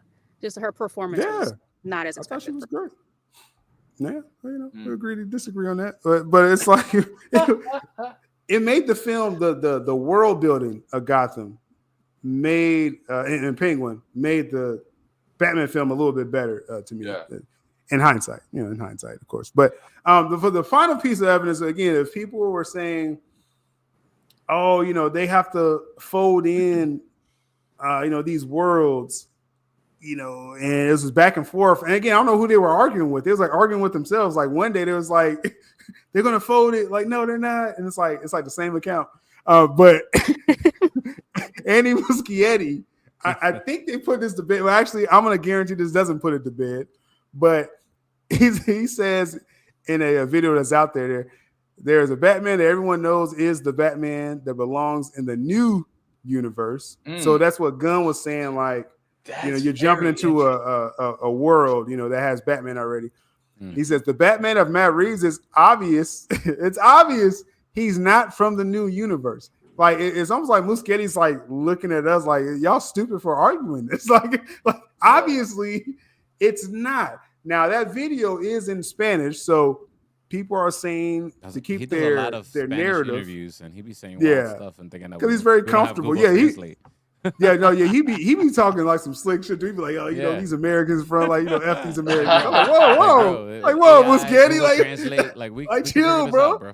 Yeah, we could find out what you're saying, bro. Yeah. But it's like so. There's Puerto Ricans over there. But he's over there just spitting this. But no, he so people are like, oh, maybe he didn't understand the question. It's like, no, the whole interview was in Spanish. He understood what he was saying. Yeah. Like, it's like people, and that's why I said on Twitter, I'm like, that's cognitive dissonance, meaning I went to school for psychology, but then it's like, it's dropping all them big words on us. But it's basically you refuse the truth. That's basically the simplest way to say it. Like, you're presented with facts and you're still stuck on your view. Yeah. You rather reject the truth to, you know what I'm saying? So that's what, cognitive dissonance. That's what it is. And we see it every day on Twitter because everyone, they want their viewpoint to be right. Okay, gotcha. Right. So that's what people said. They said, but that's what they said. They're saying like, yo, he didn't understand the question. But the question was in Spanish, bro. Crazy. New City, bro. How's he not gonna understand a Spanish question when he speaks Spanish? That's his language. Where is he from? Brazil or something? Argentina. I'm actually surprised. I know it's one of them. I'm actually surprised in what he said here that more people aren't talking about it. I mean, it's again, grain of salt here, but like he says, there is a Batman that everyone knows that is Batman that belongs in this new universe. I think that saying right there that there is a Batman everyone knows, like, if I was reading this in another standpoint, I'll be like, who's he talking about, Batfleck? Yeah, I think this is like a translation issue. Yeah, okay. Probably missing some punctuation or something. Okay. Well, he's saying new universe. He's saying that the existing DC world. There's a Batman that everyone knows is Batman, which is, past tense. That belongs in the new universe. Because Batman has always been in this universe. Right, so it's very confusing. Anyone Similar can easily to Superman. think. Anybody can easily think he's talking about Batfleck because that's the only Batman, either him or Keaton, right? Right. It depends on what's in your mind. Like, you want Batfleck, Jules, so that's how you read. But I mean, like, look, like I'm ready for a new Batman, right? Yeah. So like, and I knew it wasn't gonna be Pattinson, but reading that real quick, I had to kind of do a double take. I was like, wait a minute, you have to. It's written really badly. I bet you if I see the original, like all of us here probably speak, or if I just read it in Spanish, we'll be able to understand better. This is bad translation. I think the key is the new universe. I think is the key. Right. It is. That's what he's trying to get across, and he's just saying Reeves got his own thing, y'all. Like, and as far as what I heard, it was like last year, Muschietti is at least co-writing his Batman film or a Bat Family film. It's going to be because you're going to see everyone with Gunn, Nightwing, Batgirl. Everyone's going to be in that film, but it's going to focus on Damian, obviously. Yeah. But so he's at least co-writing it. So again, he's getting these ideas together. Because James Gunn can't write it all by himself, but he wants to be part of everything. Well, thankfully, I don't want Gunn to write all this stuff like that. That was the first thing. When they start saying, okay, Lanterns and Supergirl and someone else is writing them, I'm like, oh, okay. Like, because I don't want Gunn to write everything. No, like Gunn, like you have a lot on your plate. He kind of will. But how's he go? He's co-writing this, right? No, Gunn. No. I don't know if Gunn's co-writing this one. Muschietti is supposed to co-write it, but Gunn has a lot of ideas, though. Well, Gunn's going to write like hella notes for this film because he loves Batman. Yeah, so it's gonna be notes every day, like, hey, Yeah, put Batgirl in there or something. You know, he's gonna do something. We're just beating a dead horse here. Like, yeah, Pattinson is not in the DCU. Let it go. We're gonna get a brand new Batman. Look forward to that. We're gonna get Damian. Like what Jules Good said. take, like what Jules. Jules There said. you go. Yeah. That really summed up the whole show today. Yeah. Retweet. So like, why did we do this whole show? That's all Jules had to say. Sidney says the Penguin show was cool. The world Reeves created is dope. Batman sucks ass. I agree. I don't like this Batman. Yeah, he's horrible. It's a world they created. They should have had Aaron Taylor Johnson. I would have at least had some eye candy. He was the second option. Not for the eye candy part, but it's like the way that he was written so badly. At least we have something good to look at. Is my point. I feel from your standpoint. I just feel that's what we needed, right? No, I mean, but it'll make me fall asleep less. No, I feel you. Now, I slept good during that movie. Like, I went to this film. So did Sil. No, I slept, man. I was out. I was out. After we did the early stream for the trailer, man. I just put on Batman Went to Sleep. Honestly, I wasn't mad at the movie until the final scene of him trying to figure out the final riddle.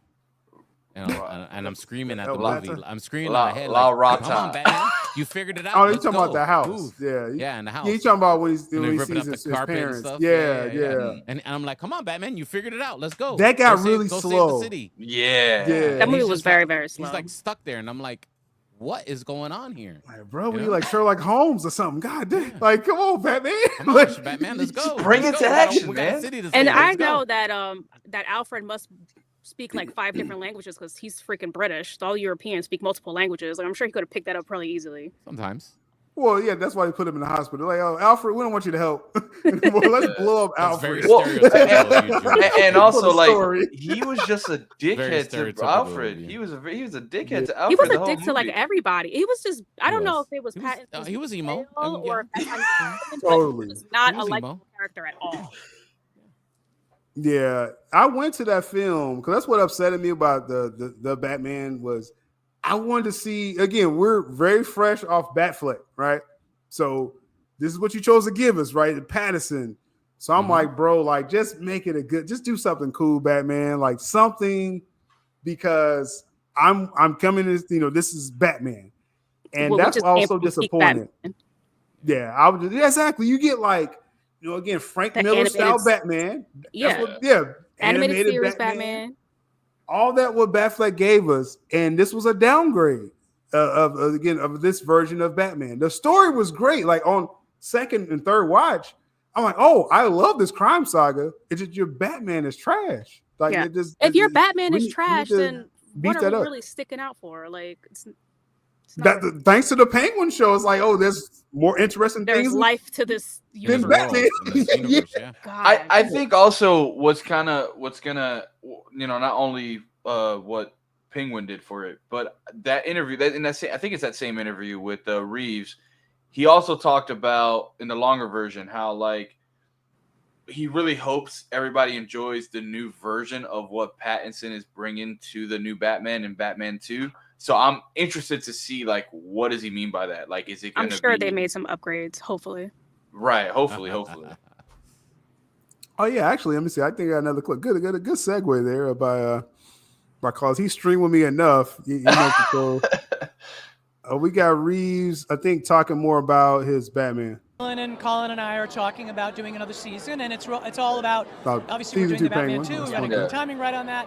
But our plan is and our hope is absolutely to do another season. We just have to come up with the idea that we think is the right idea. Yeah. Which is so your first thing, Penguin season 2, because that's how a lot of these projects go. It's like his first intention when he did the Batman, in 2022, he wasn't trying to say, oh, let me set up a Penguin series at first. It just became that. He was going to do like a Gotham show, a Gotham LAPD type thing, or Gotham Central, which would have been great. I think you get that Gordon. I like the new Gordon in the show. Like I think they could have did something really cool with that. But then it became Penguin, right? And I think the way Reeves does things, because he writes notoriously slow, or he gets ideas and stuff. I ain't gonna get into that. But he doesn't have like he has like an idea overarching, but then he still doesn't know beyond this project what he's going to do. Hence is why he's taking so long for the script. Of course, other personal things going on in his life, but so all of a sudden, Penguin comes out and it's a smash hit. And then HBO, as far as what I heard, they were beating down his door saying, "You gotta do season 2, bro." Like after like 3 episodes of Penguin, they was like, "You gotta do a season 2."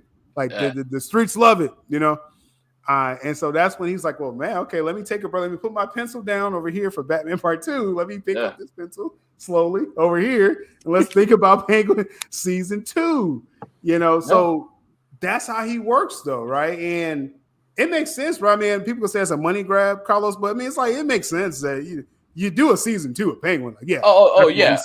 Well, and here's the thing. I think we kind of talked about it too during that whole fiasco of Penguin. Is like you can use that show to kind of build up the new movies of Batman coming up as well. So it's like it's kind of like a no-brainer. You're making one to feed the other and vice versa, because we are going to see Penguin and Batman 2. It might be a minor role, not like the first Batman, but we're still going to see him. We know he's in that universe, so it all leads into that big, motion picture. So it makes sense. Yeah, definitely. So, okay, so let me get. So see, like I said, season 2. By the time Jules will watch season 1, I'm sure. I'll probably binge season 1 right before season 2 comes out. There you go. There you go. Silly me. Yeah. All right. Are you happy with obviously the release date changed for Batman Part 2? Yeah. You want the script to be in a good place? Of course. So are you happy with the progress you're making and the release date you have now? Yes, absolutely. No, things are, this year we're going to be shooting and I'm very excited about it. And it's there's been a lot of stuff going on and, it's taken longer than I would have wanted. But also I'm super excited about what we're doing. So I really can't wait to share that with everybody. So how tough has it been to figure out your main villain? There have been a lot of rumors lately. I've even heard Freeze as a potential villain. He tried. He tried. He went like this, who the bad guy is. Yes, of course. Or we'd really be in trouble. Is it going to be surprising to the audience? I hope so. Yeah, I think so. I think that the story is a continuation in a certain way and completely different in another, and is going to show different sides of Rob. I think it's going to be really exciting. It's going to be really cool. Do you pay attention to the rumors out? All right, then that's what got to the whole Patterson thing. But let's hope he doesn't do with the villain what he did with the Riddler. I'm thinking, first off, he started sneaking that Mr. Freeze thing. He tried to sneak that in, right? Which Josh Horowitz, he's a great follow. But you saw his face; he went like this, Mr. Freeze. That's a good question. He was going. You don't think Like he's not answering that. He should have actually not even answered that. Like, I'm not the werewolf. I'm not the werewolf. Right? It was a double negative. Like you're way off, and I'm not answering that. Like Okay. Well, I'm thinking more like I'm just not gonna say nothing. Yeah, he just. Know what I mean? Like, I'm not going. No. He should have not. But heard Freeze, his head went like this. But if you're talking about like a surprise, like that will be a surprise, because you're not gonna surprise me with because I heard early like Scarecrow, Mr. Pig, Two-Face. None of those will surprise me if he does any of those characters. I know he's doing Two-Face for sure. Like it'll be in the film somewhere, but Mr. Freeze will be a surprise in my opinion. I don't think nothing else was, because he said we will be surprised. I don't think nothing else will surprise us except like a Mr. Freeze or his own version of Clayface. What if he does like a Poison Ivy? That would be a surprise. No one's talking about that. Would it be a surprise? Well, I mean, it will be, because it's more. Yeah, it would be a surprise. Okay, it'll be a surprise. No one's talking about it. Yeah, you're right. I mean, you're right. I don't expect Poison Ivy, but yeah, that'll be a surprise. You got me. Okay. He should just do Poison Ivy, Mr. Freeze, and Bane. You should just do that, man. Just bring him into the. We've literally never seen that before. That would be amazing. I don't think Poison Ivy's good. Like I'm just gonna say I don't think it's good. Mr. Freeze though may have some. Now, Hush. So Hush. What I'm learning is that a lot of people, I guess, he kind of did a version of Hush in part 1, right? Yeah. With Riddler, which I didn't like that mashup either. That's another thing I didn't like about the first film. But the Hush villain, I just don't know if it's a good idea to do that one, Speedy. Like, I mean, I like the Hush film. I like the to get sticky comic and everything. And get sticky and convoluted. Definitely potential. Yeah. Like Hush. If y'all read the comic Hush, like it's that run, Quarter hour. It's like it has so many kind of plot holes in itself in the comic. You know what I mean? It's like I wouldn't even touch that live action. I think since it's so crime heavy, I think so. I've been kind of like on a rewatch binge of Batman the Animated Series, and I really love how they did the Bane, early days in that show of like him being like a hired hitter working for different mob families. I think we're so crime heavy with the mob families. Bringing a character, maybe even like a side character of Bane, like bringing him in and kind of like trying to take down the Batman, I think that would be something cool in this Reeves. I could see that being in season 2 of the Penguin. That too. That's a good point right there. With Court of Owls, y'all. I mean, like I said, if y'all watch my channel more than a year, y'all know I want Court of the Owls. Like a real. The finale, that'll be the third movie. I don't think they gotta be like in the background right now, though, Jules. Like you gotta be seeding this. Like in the first film, they did the whole the owl card, and I was like, okay, is that Court of Owls? Like, are we getting it? And it's like we didn't get it, but it's like in part 2, we gotta have a Court of Owls. I need to see some Talons, the unkillable Talons. Like I need to see that. I would like it though if it starts in Penguin season 2, just in the background, and then kind of running things around, because they pretty much run Gotham, so it's like having them certain mafias. It was perfect because part 1, once I rewatched the Batman, because at first I couldn't tell you the whole story, but then I rewatched it after Penguin. I'm like, oh, okay, this is a good story. So in the Batman, in the final act, like what you were saying, Speedy, where that final riddle, where it was okay. So Martha, there was a hiccup there in his brain or something like Martha.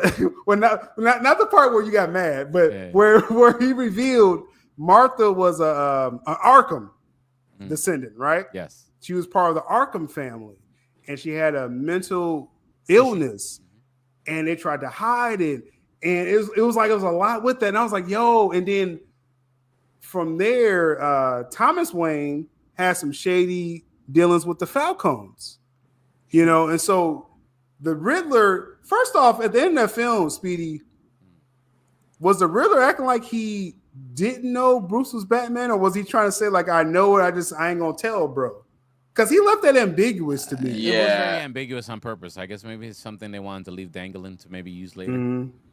Yeah, I don't think he knew. I don't think he knew because it was like because he was like Bruce Wayne. I'm like, okay, you're hamming it up, bro. Like, chill out. Yeah. But it was like okay. Then he switched. The Riddler was like switched to like Wayne was the next target, and so Batman's standing there like, okay, so he doesn't know that I'm Batman. Like like all of us was like sitting there, and then tying in the whole he saw his parents and all that stuff. I think he just knew of the story of Bruce Wayne. He didn't know that Bruce Wayne was actually Batman. But I think whoever set that up for the Riddler to do that knew that Batman is Bruce Wayne. So who would that be? Just in theory. The Court of Owls. Am I Court of Owls? Okay, I like that connection. I like that connection there because they would know again of everybody's sins, so to speak, in Gotham, including Thomas Wayne again, because that was a bombshell. Rewatching the Batman, the first time I watched it, I was probably asleep when it happened, but when I watched it again, knowing that Thomas Wayne had that connection with the Falcons, I was like, oh, that's juicy right there. I'm like, okay, I didn't expect that one.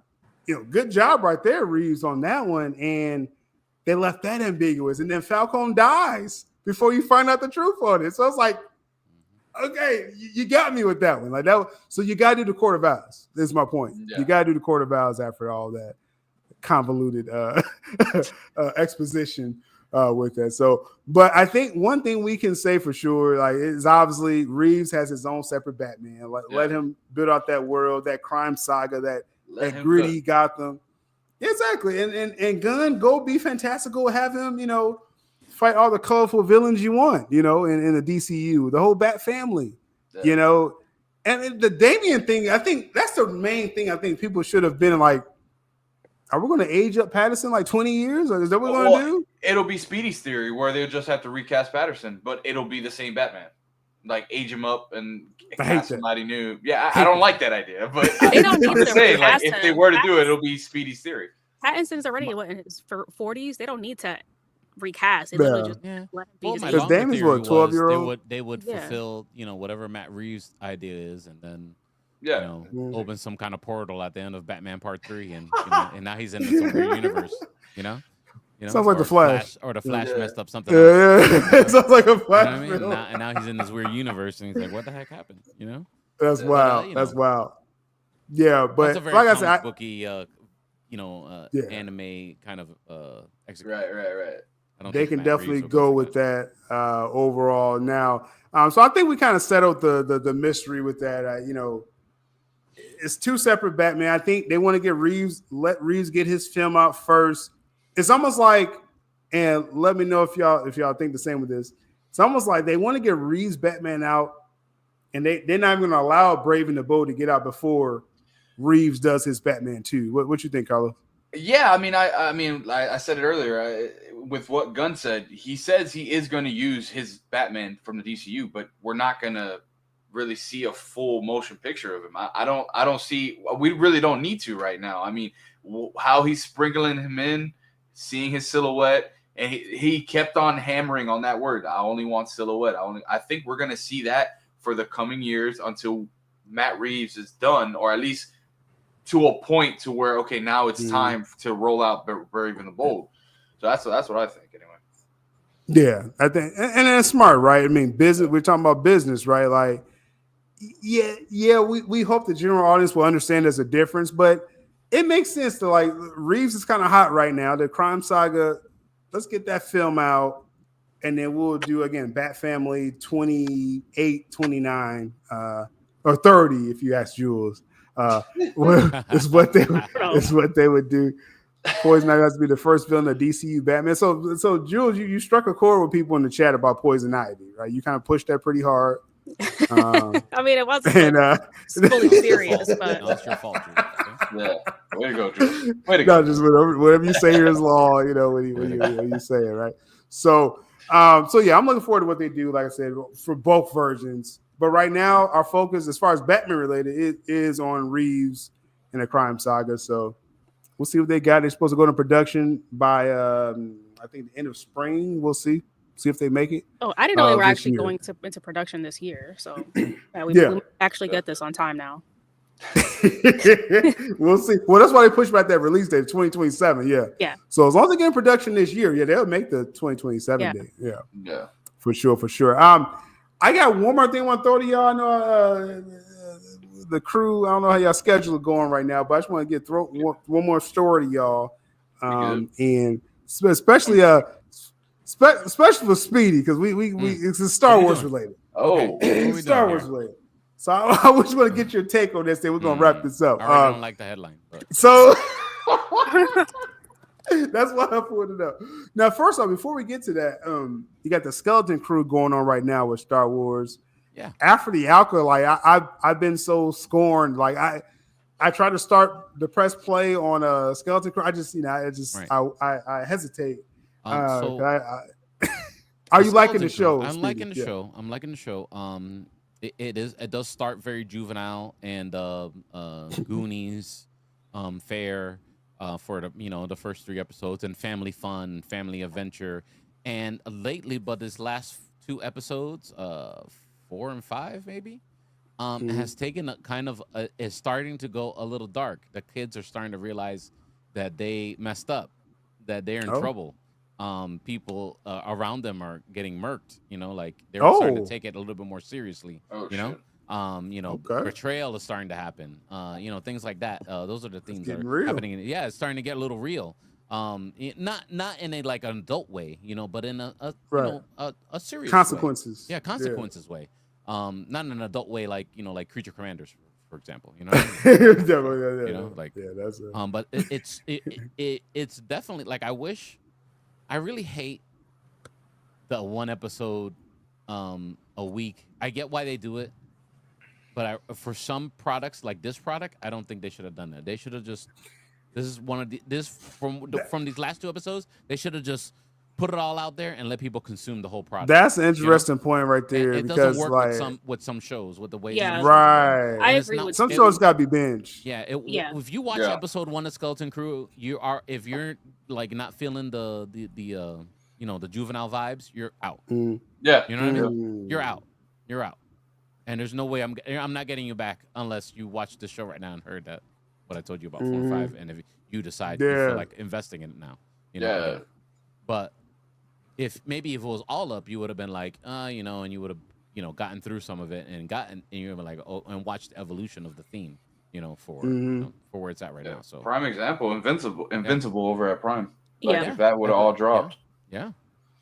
You think with Invincible? That's kind of on the fence with me. I kind of like the week. Well, I do. And some I get your point cool when they're week to week. But I feel like just this specific one, and the way it's executed, I think it would have been better consumed if they just said here.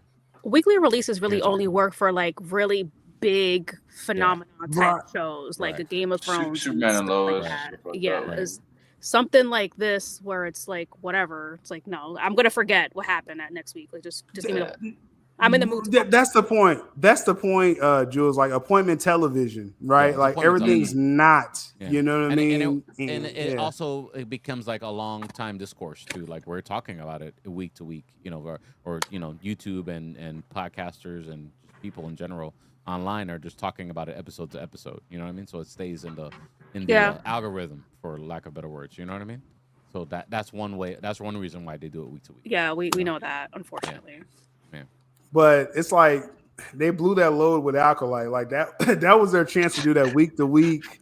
Like we are. I didn't mean to kill that. Hold up, let me pull that back up. But that Alkalite, the money they put into that show. I understand Obi-Wan. Yeah, we'll talk about Obi-Wan every week, even if that show was kind of mid. In my opinion, but it was better than Alkalite. You know what I mean? But so it's like we can have that conversation every week about Obi-Wan and like, because Obi-Wan actually has history. Yeah, right. A reason to watch Obi-Wan. The Acolyte, it was brand new. No one knew what it was, and they knew it was bad when they published it. Like, So Skeleton, after coming out, because again, I'm the general audience when it comes to Star Wars, right? I'm like, original trilogy, Ewoks, like that's me, right? That's about it. And then prequel, prequel definitely. I think most people have grown to, appreciate the prequel. The prequel is trilogy more. Is my son's Star Wars, Right? What I mean? He thinks the original trilogy is kind of like, Yeah, exactly. So it's like you have those first 6 episodes. It's like that's the general audience. That's in the zeitgeist for us. Like we know these first 6 episodes, and then Disney trilogy. Like we're not even gonna talk about that right now. But with these shows, with the Acolyte, again, Obi-Wan, you got me because of his name. Mandalorian, that was for everyone. Everyone, except season 3. And then Acolyte left a bad taste in just general audience mouth, right? It wasn't just the hardcore. It was like they scorned all of us. And so with Skeleton Crew, it's just unfortunate. I think John Watts did this show, right? Yeah, it's John Watts. It's a John Watts product. And he's not directing every episode, but he did the first one. So it's like the brainchild on this, right? He's a showrunner, basically. And so he's a very talented dude. And so it's like this show was placed like in a bad spot, right? After Acolyte, because general audience, I don't know the viewership numbers of Skeleton Crew. I'm pretty sure it's not even on Acolyte level. Yeah. But word of mouth is better though. All right, that's what I'm hearing every day. Just people talk about Skeleton Crew that's still hanging on, and I was like, I'm gonna give it a chance eventually. But to the point of binging, they should just put the whole season out and just let people dig into it. Yeah, you know what I mean? Because week to week wasn't going to carry the conversation. Yeah, for the show, it's just a different show. I don't, and I sure we're already getting a week to week, and I recommend anybody who has a child still in their heart, in their soul, to go check it out. Enjoy it. Yeah, I haven't started yet, but I'm gonna go ahead and watch a few episodes just to catch up, because I like that you're saying like it's it's not just some kind of bubblegum show. Yeah, it's like it does start very bubblegummy, and it is what it is. That's the way it starts, It's evolved to this place right now that's like very compelling. Okay, yeah. So I'm gonna check that out. Fernando talks about. I saw these reports earlier. Plans for the Knights of the Republic series, or like based on that world or that timeline. Speedy, what do you think of that? Have you heard those rumors, and what do you think? Every time I see James Mangold, I think about the person who ruined the Indiana Jones. You know, any of his opinions and things that he says, I take with a grain of salt because. Before you go further, like this is not connected. This is a separate thing. The Knights of the Republic series is a separate thing. Okay, it's Lucasfilm, and they let him. They let him mess it up. You know, so it's the same company. Or the same sub company. You know. So your confidence isn't there. No, my confidence is not there. I hope he never does this. I hope he never gets a chance to make whatever. The force is weak with that one. Yeah. So, and I haven't even seen that Indiana Jones. So it's a rumor right now as far as what Knights of the Republic. So we'll see. I'm gonna kind of treat that as grain of salt territory because at first I don't even know enough about that story or that time period to even. Am I supposed to be excited? I don't know. I mean, I think I'm supposed to. With Knights of the Republic, they're saying this might be that movie, but it's a possibility. Who knows? So yeah. So what Mango? So okay. So you mentioned the Indy. First off, has everyone seen Indy 5 yet? Right? Have we seen the recent one? I still haven't seen it, but I still hate time. It. Yeah, I slept through most of it. Yeah. Now this is I will stay not seeing it and continue hate it. It's almost like a Wonder Woman 84 vibe because like the opening. Nah, I would rather watch Wonder Woman. Well, that's really bad. Yeah, I'm just saying the opening sequence is pretty good with Doll of Destiny. I'm sure it's yeah, you're right. The opening sequence is really good. Yeah, CGI stuff. Yeah. Yeah, but 5 then minutes after of the that, film. Yeah. I can't do it, guys. Sorry, I'm not there. The Phoebe Cage person, like she took me out of the film every time she tried to make like a quip or something. Yeah, she took me out of the film. I was like, oh my god. I was hoping just to end with disappointment. I can't do it. I was just hoping for Shia LaBeouf to show up. Like, hey, what's going on? You know? Right? Yeah. They kind of wrote him out of the story, which that would have been cool to just bring Shia LaBeouf in there. You know, at the end. I mean, I guess no one cares if it's spoiled at this point, but they bring him at the end there because. You know, they talk about him in the film. So it's like, why don't I see his face? Yeah, Shia LaBeouf is a phone call away. I think he was like under, lawsuits. They killed him off screen. Killed him off screen. I think they did. I think they killed his character. That's right. That's even worse. I don't even remember that, and I saw the movie. That's right. He went to war. Yeah, he enlisted. About the movie. He enlisted in the war. Yeah, he died. So that's the ultimate fu. Send you off to war and then you die off screen. Like, oh my God. Crazy. Anyway, Mango. Let's get to this Mango before we can wrap this up. Because he's doing this ultimate prequel to Star Wars, right? The Jedi. And doing the Jedi, the start of maybe the story. Yeah, like the beginning of Jedi. And I already can tell it irks you. I already can tell. Now, what really there's a lot of EU of that, and it depends on what he uses and what he doesn't. So I don't know. This is the quote here. And I'm dying to get your response for that and everyone else. It says Mango says the Star Wars movie will be taking place 25,000 years before any known Star Wars movie takes place. It sounds like a recent sci-fi product that has been on TV lately, and I just can't put my finger on. Hold on, Speedy. I know you're gonna kick on this one. So it says it's an area and a playground that I've always wanted to explore. 25,000 years before I was inspired as a teenager. I'm not that interested in being handcuffed by so much lore at this point that it's almost immovable, and you can't please anybody. This sounds like James Mangold sounds scorned off Indy 5. And everything that happened with that, and then he's jumping on this before. Side note: before he does his DC, he's supposed to do his swamp thing, right? But he's doing the Star Wars first, and maybe the text ain't that big enough. Wrap that up, man. But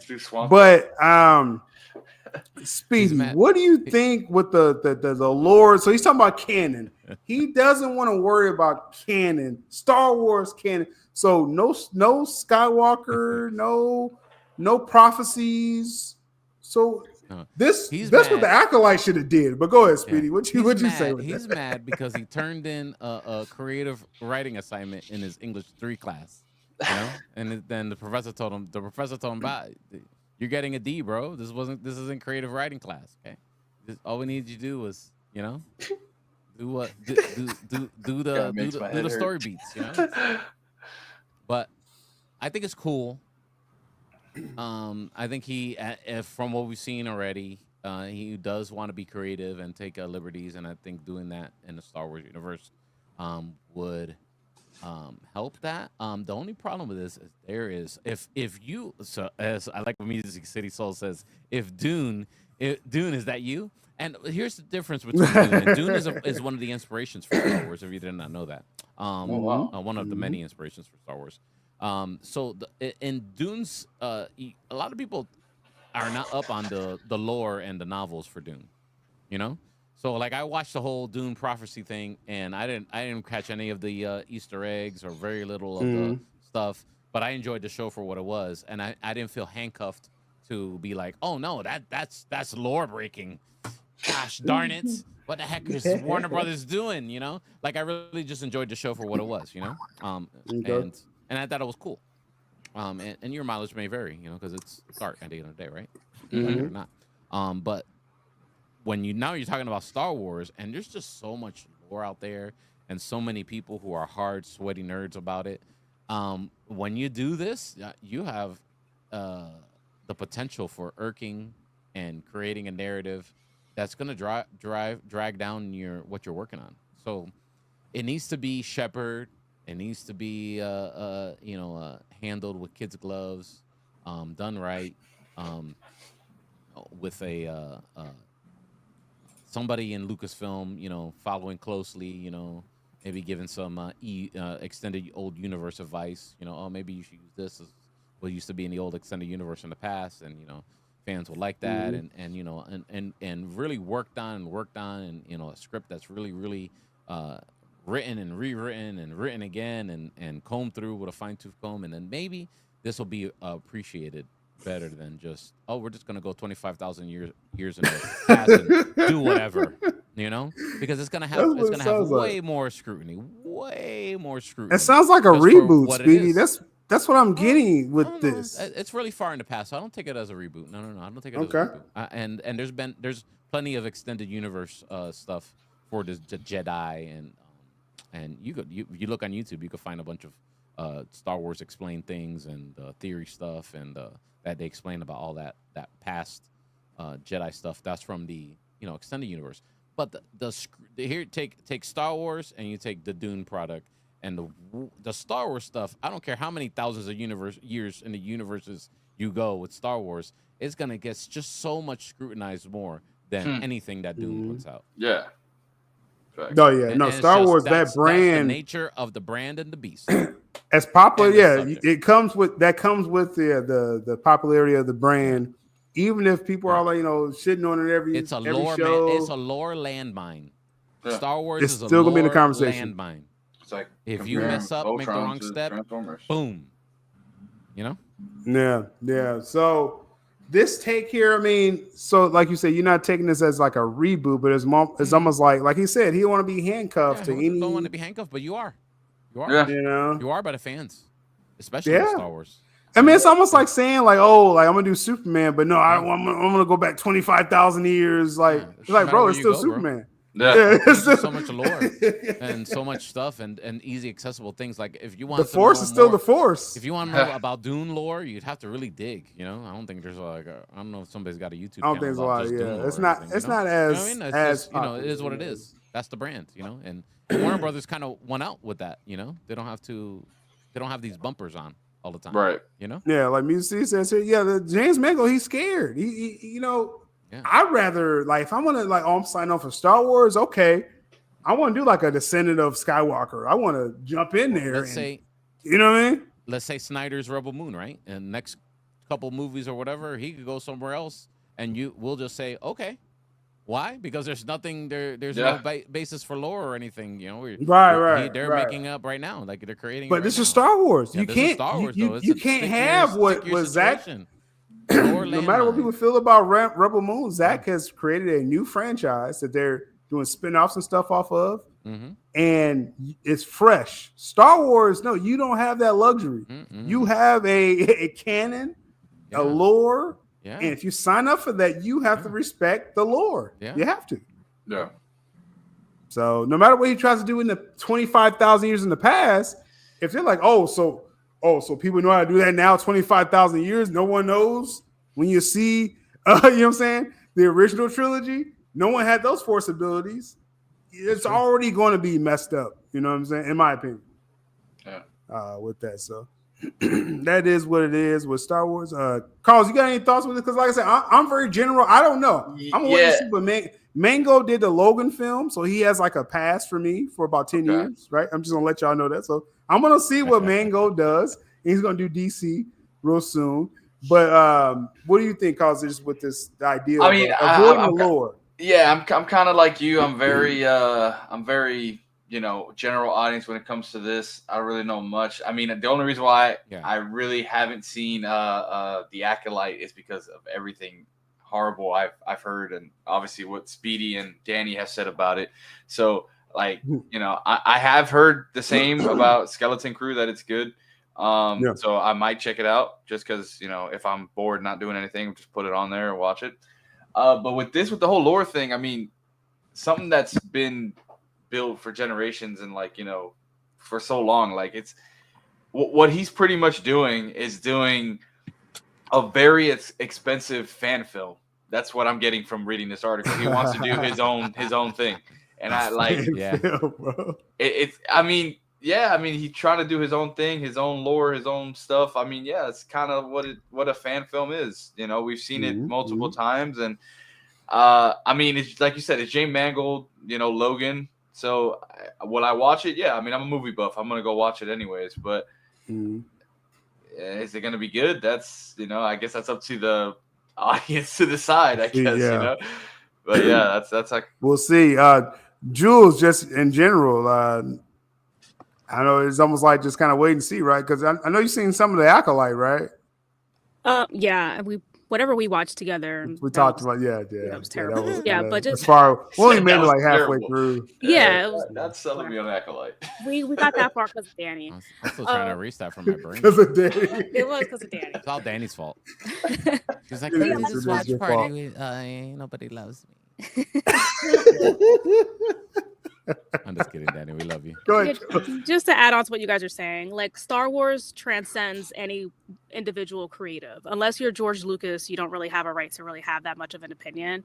You can't just go around saying, well, I don't want to do this, so I'm going to go like multiple millennia in the past to just try and move away from this. Like, no, it still needs to kind of tie back into how we got there 25,000 years later. Dang, millennia. That's crazy. That's crazy how far he's going back. Like he really is going, Oh my goodness. You might as well just be in a different galaxy at this point. It's not even I'll just do an original project.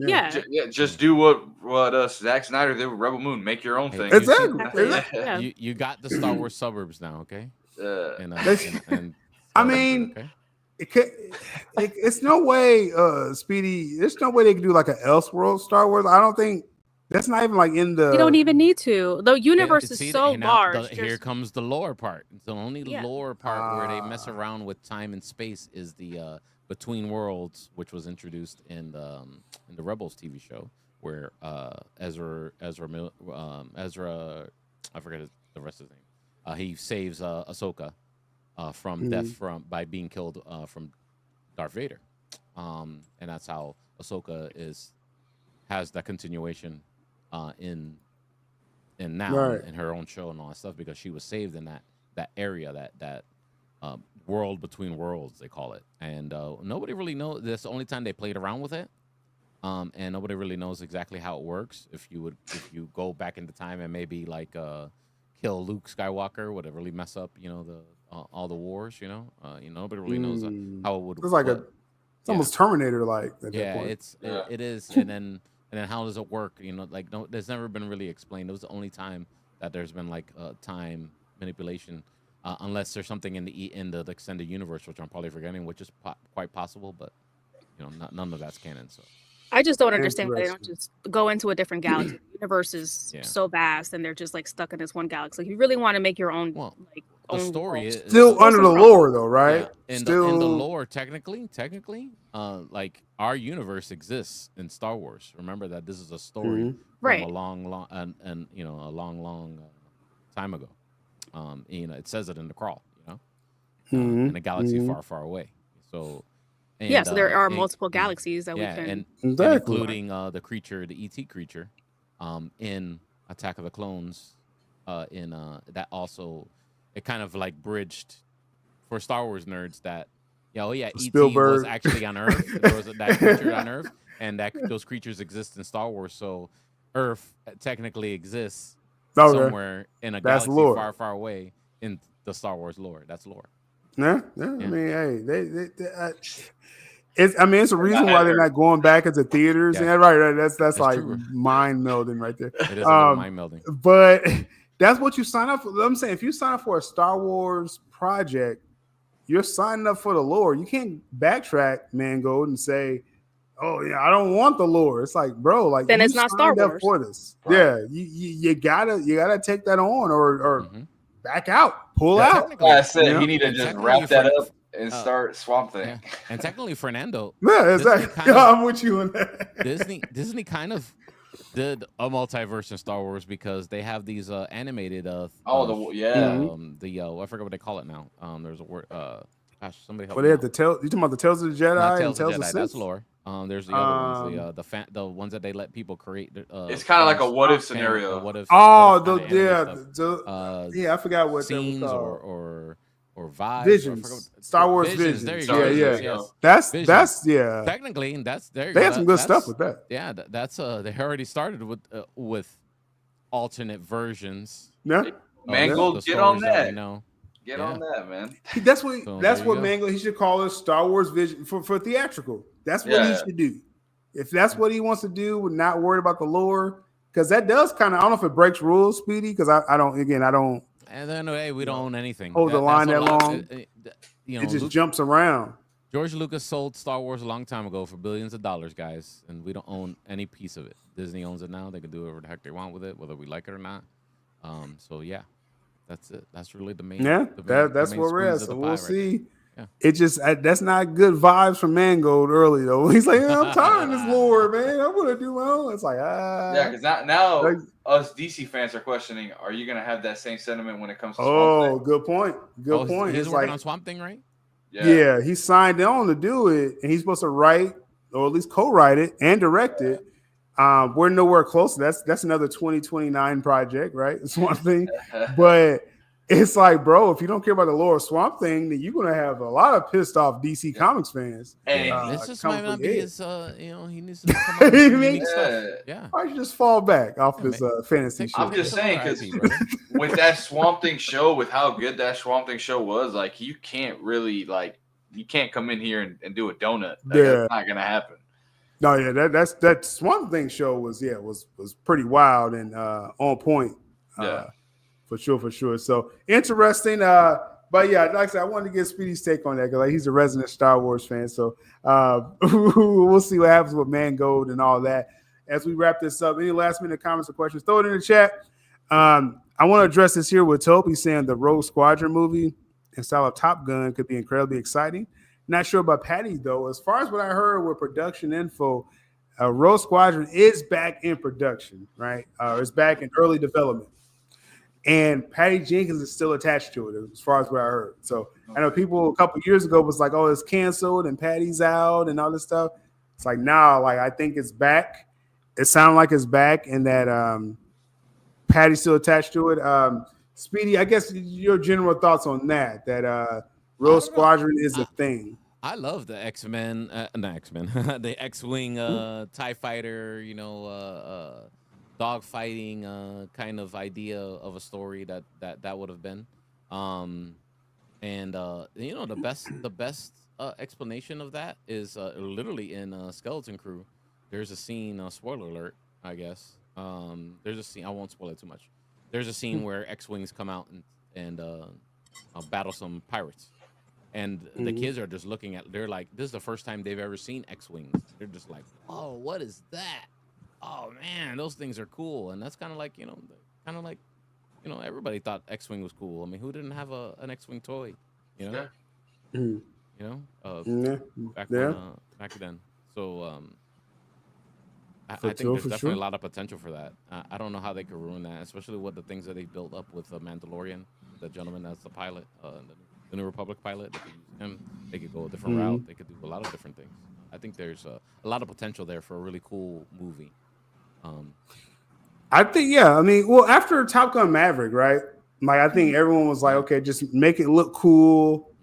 Have some, because I think that film, that's as close to a perfect film as I've seen like in 20 years, Top Gun Maverick, because you get to that point in that third act and it's like everything was on point, and the flight, all that technology they use for that. That's what you're going up against when you're making a Rogue Squadron, whether you like it or not. It's got to be Top Gun Maverick level. So with Patty Jenkins, it's do we Star trust Wars, her? but a different presentation. Yeah, Yeah. And I think Lucasfilm really likes that idea. I mean, look at what Skeleton Crew is. It's a different presentation. Sorry, my noise gate is messing me up here. But yeah, that's a it's, serious thing. Like even Acolyte, as horrible as it was, that was a different different flavor. Skeleton Crew is a different flavor. Mandalorian is a Western. For a sci-fi Western, for lack of at least for 2 seasons, and third season, I don't know what they. Third season, I don't know. I don't know what they doing, because I mean that Mandalorian Grogu, like all they gotta do, like you just said, Speedy, just make it a Western film. Just make it. He's a bounty hunter. Like, don't do any other weird stuff in there. Go back to season 1. Like we're gonna hear Grogu talk, and they're gonna build that character up. I don't know how. We'll see. I'm afraid. I'm kind of afraid for it, to be honest with you. We got I am too. We got Fernando. Though I will say though, with Star Wars related, Speedy, that's the most confident thing I have. Coming up that's funny is Mandalorian Grogu. Out of everything else they're doing, messing that up at all. Yeah, that's his baby right there. So a Hollywood presentation of his baby. Yeah, he's gonna kill it. I think he's gonna. Yeah, I mean that's why it's taking so long. You know what I mean? They started filming last year. It's not coming out to 2026, so they're gonna take their time, and get this out. So, I got a little confidence with that. Fernando says, "What's your thoughts on MCU recasting T'Challa for Black Panther 3?" A little context. A lot of people know about the reports where they said that after the great Chadwick Boseman passed away, one of the Marvel heads, not Feige, but one of the other guys, was saying they're not going to recast T'Challa. That was the 616 Marvel Black Panther, and he passed away. So they did a whole film, the entire film, without T'Challa, which I still say that was a mistake. Still say, as much as I love Ryan Coogler and everyone attached to what he's doing, do your multiverse shenanigans. Like, that's when you do that. That's when you go ahead and do the weird stuff, because T'Challa, my main point, Chadwick Boseman, he would want T'Challa's character to carry on. He would. He wouldn't want his character just to die because he died. A worthy actor to take the role. Exactly. Because he is a thespian, first and foremost. Well, like people say, like, do the multiverse and have Michael B. Jordan become a version of Black Panther. Perfect. Like, it would have been a version where he wasn't, a bad guy. He thought he was right, but he was really wrong and genocidal. So flip that and make him Black Panther. I think the whole audience would have took that. Oh, Michael B. Jordan, yeah, he was the best part of the first film. So yeah. But anyway, but the point is that they didn't want to recast. Now they're looking to recast. I've heard for the longest he's going to be recast for at least by the end of Secret Wars for the new reboot, which isn't probably as extensive as people think. To join my Patreon, we'll talk about that more. Link in the description. But we're getting a new Black Panther, a new actor. So what, Carlos? I guess what do we think of that? Just thoughts on that. I mean, I think they should have done that from the beginning, honestly. Because I think just story wise, we're always talking about confusing the general audience and all that stuff. I just kind of think it would have been better for the character for T'Challa to just wait a little bit, then recast, and then come out with something new.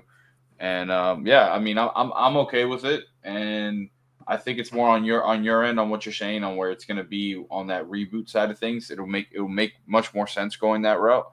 And yeah, that's pretty much what I got on that. Yeah. What Jules, what any thoughts on Black Panther?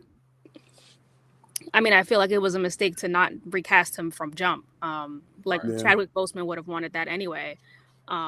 So I'm glad that they're actually finally coming to their senses and doing it. I don't care about his sister. I'm sorry. That's not what I'm Shuri? That's not empowerment? No? Okay. No, I'm good. You good? Speedy, what you think with this? Again, I recasting inevitable. I think Chadwick Boseman will want somebody to a different actor, and he would expect that. Yep. Situation. I agree. If he was here. I agree. And 100% with that. I think whatever, he was an actor's Chadwick Boseman. I mean, I followed him. He was on Fringe, the TV show Fringe, bro. Like that's as long as I followed his career back in the day. It was. And I know he will want just someone. Obviously, he wanted to uplift the role, but then have someone worthy come through. Like what I set up. Like go ahead and slam dunk that. You know what I mean? Yeah. Don't just stop everything. It's like I think he would have loved it. Because I mean, this is the equivalent. Like when Christopher Reeves passed away. Oh, we can't have Brandon Routh. We can't have Henry Cavill be Superman. Like, huh? Yeah. It's like, what? Insane. What are we talking about? Yeah. Let's just recast. Let's keep this going in his honor. There's also the whole racial thing to it too. Like, there's not that many mainstream Black characters in comic books, right? So now you're just taking one more away that an actor can potentially, get that job. Facts. Yeah, exactly. So it's people that's for like the. For lack of a better term, the diversity hires and stuff like that. Mm-hmm. I mean, this is Black Panther, so like that's just an easy layup right there. Like, just give us another Black Panther, another worthy performer. No. So, yeah. So I guess they're coming to their senses. So great. Again, according to the rumor, he's supposed to show up in one of the Avengers films coming up. For the longest, late great Mikey Sutton said Secret Wars a couple years ago. So, but then I heard from separate sources cooperating with that. So we're getting a new Black Panther. It's just a matter of when. So, but they left a lot of money on the table. They should have just did a Black Panther story for Wakanda Forever. They should have did that. You would have made double your amount of money, and it would have still honored Chadwick Boseman. Would have paid homage to him, Yeah, exactly. So, missed opportunity. That's what Marvel's been doing. Phase 4. We'll see what happens going forward. We got Maria saying, do you think the drama between Kevin, I'm assuming Feige, and Tom Holland over the direction of Spider-Man 4 will what I missed? What's the tea? Yeah. What's going on there? I didn't know there was an issue. I don't know the drama between them two. I just know Sony has been for the longest saying we want another No Way Home, and Feige's like, can we tamper that down a little bit? Like we want kind of like street Spider-Man, and it sounds like Sony, which Tom Holland has signed on to Sony. Yeah. Sounds like that they want this the bigger story, with multiple Spider-Man, and that's right after Doomsday, right? So Avengers Doomsday, and then Spider-Man comes out after that. Sony's like, no, we want to tie into this. Don't leave us on the sideline. And Feige's like, can we kind of leave Spider-Man over here? I don't know. Either way, I don't agree with Feige if that's the case. So this is what it means, though, when it's like two separate sides here. So No Way Home, again, you're saying multiverse Spider-Man. He has that moment with this new RDJ Doom and all this stuff going on, worlds colliding and stuff like that. Feige saying, let's chill out. Spider-Man, Daredevil, Kingpin, possibly Black Cat, thing over here. Right. And then we'll just see where the world ends up after Secret Wars. I don't know. Carlos, you're saying you'd rather the more Daredevil type approach thing, or? Well, yeah, like No Way Home, as in like what you're bringing back Toby and all them, and like I'm cool with that. I mean, when aren't we supposed to be seeing Venom, or is that leading into Secret Wars more? That would be if they do the big No Way Home style thing. Yeah. Then that's when you would get Venom, Noel. Now, there's new reports saying they still may shoehorn in Daredevil in the, because you're talking about Avengers Doomsday, all these worlds ending. Yeah. But you'll get more of a Daredevil story if you tamper it down, in my opinion. But so, I mean, either way, it probably could work either way. I'd rather the street level story with Daredevil. I mean don't get me wrong. I would love to see Daredevil and Spider-Man on the same screen together. We haven't seen that live action before. I would buy in on that. But yeah, I mean, if there's an opportunity to make something like a No Way Home again, there's a big rumor that in this Friendly Neighborhood animated show that's come out, that Daredevil is in that show, and he's voiced by Charlie Cox. MCU by Charlie Cox. Yeah. Mm-hmm. Yeah, that's a real thing. Yeah, and I think that's gonna get some buzz to that show because I know people have feelings about that show as well. I'm excited for that show. And that's not MCU related, right? It's like an Elseworld type thing. Like so what if? Yeah. So I mean, they could go either way with it. Jules, what are you thinking? First off, I know you've seen No Way Home, Jules, right? Like that's the last one. Yeah, with Toby honestly, I didn't get through the second one. So no. So you didn't see the recent one where Doctor Strange was in there and Tobey Maguire, Andrew Garfield. That's number 3. The one with Jake Gyllenhaal. No, that's number 2. No, the second one. No, I forgive you if you didn't finish that one. That's cool. So I haven't watched the third one because I didn't finish the second. You haven't seen No Way Home. Okay. You haven't finished the second one though? So what we gonna do? I forgive you. For part 2, I understand. How did you move on with your life after not seeing this? It's been a challenge watching Phase 4 or Phase 3 MCU stuff. I'm sorry. I gotta say, No Way Home is probably the best. You know. So we're just gonna watch that, Jules. Like just stay tuned. I'm just gonna have you watch that. All right. Yeah. We'll pull you in some kind of feed or something. That has to happen. Like for it just has to happen. I mean, but you imagine she watches it, she comes back, she's like, "Why'd y'all make me watch that movie?" Like that movie. I think she'll like that one. I think Jules likes the cameos. I think after you saw Deadpool Wolverine, Jules, I was like, okay. Yeah, but Deadpool Wolverine was actually like the first 2 movies were actually good. So watching the third one was easy. This is like Holland Spider-Man. Because I hear this more than probably people realize. Like a lot of people wasn't on board for the first 2 films. Like Far From Home wasn't the jam for. I like the Mysterio. Mysterio just sold it for me. I know it's Gyllenhaal, but still, I mean, Mysterio was great. But I understand what a lot of people was like. Yeah, I mean, I don't really like the direction that MCU took with Spider-Man. I feel like they really dropped the ball here in hindsight. We were all excited when the first movie came out. Tom Holland, he's done phenomenal with the roles. Keaton was great in the first film too. Yeah, the villains were good. It's just overall story is just like it's a snooze fest. It's very not so. Yeah, it's not exciting. It's nothing. No Way Home addresses you. Like No Way Home will address you personally. I watched No Way Home. I like No Way Home. It's the No, so you did watch No Way Home with Doctor Strange and everyone. Which one was the? No, you didn't watch. No, you watched Homecoming. You watched Homecoming. Okay, yeah. No. These names are very. You're gonna watch No Way Home. Yeah, that's like part of the contract here. Like you got to watch No Way Home. So we're gonna make sure. I have to finish watching the second one first. It is important. You kind of don't have to. Yes. Well, you can watch the credits. Because I don't want to watch that again. I mean, I have OCD. Like, I feel like I need to. Go watch a recap of it on YouTube or something. We'll explain. I'll explain it to you later. All right. Yeah. It's that bad. All right. We'll get past the OCD. I'm aware of your OCD. But we're going to get to that. So we'll see. As far as overall, again, what direction is Spider-Man 4? They want to do more of the No Way Home. So we'll see what they do. I'm gonna take one more question here. We're gonna close this out. We'll do this here. Do you think there's a chance Sony could cancel Beyond the Spider-Verse? Why would they? Way. That's gonna make $0 billion even if people don't like it. Zero chance right there. That's the best thing Sony has going. That's should have come out sooner. That's all they have. Yep. That's literally because there's Craven and Madam Web and all this. No. Do your Spider-Verse, Miles Morales. They had a crazy cliffhanger that last film. Overall, they're probably overthinking it now, but it's definitely coming. It's Sony, so they're overthinking. It's gonna take a little while, but we'll get it. Or they're not thinking enough.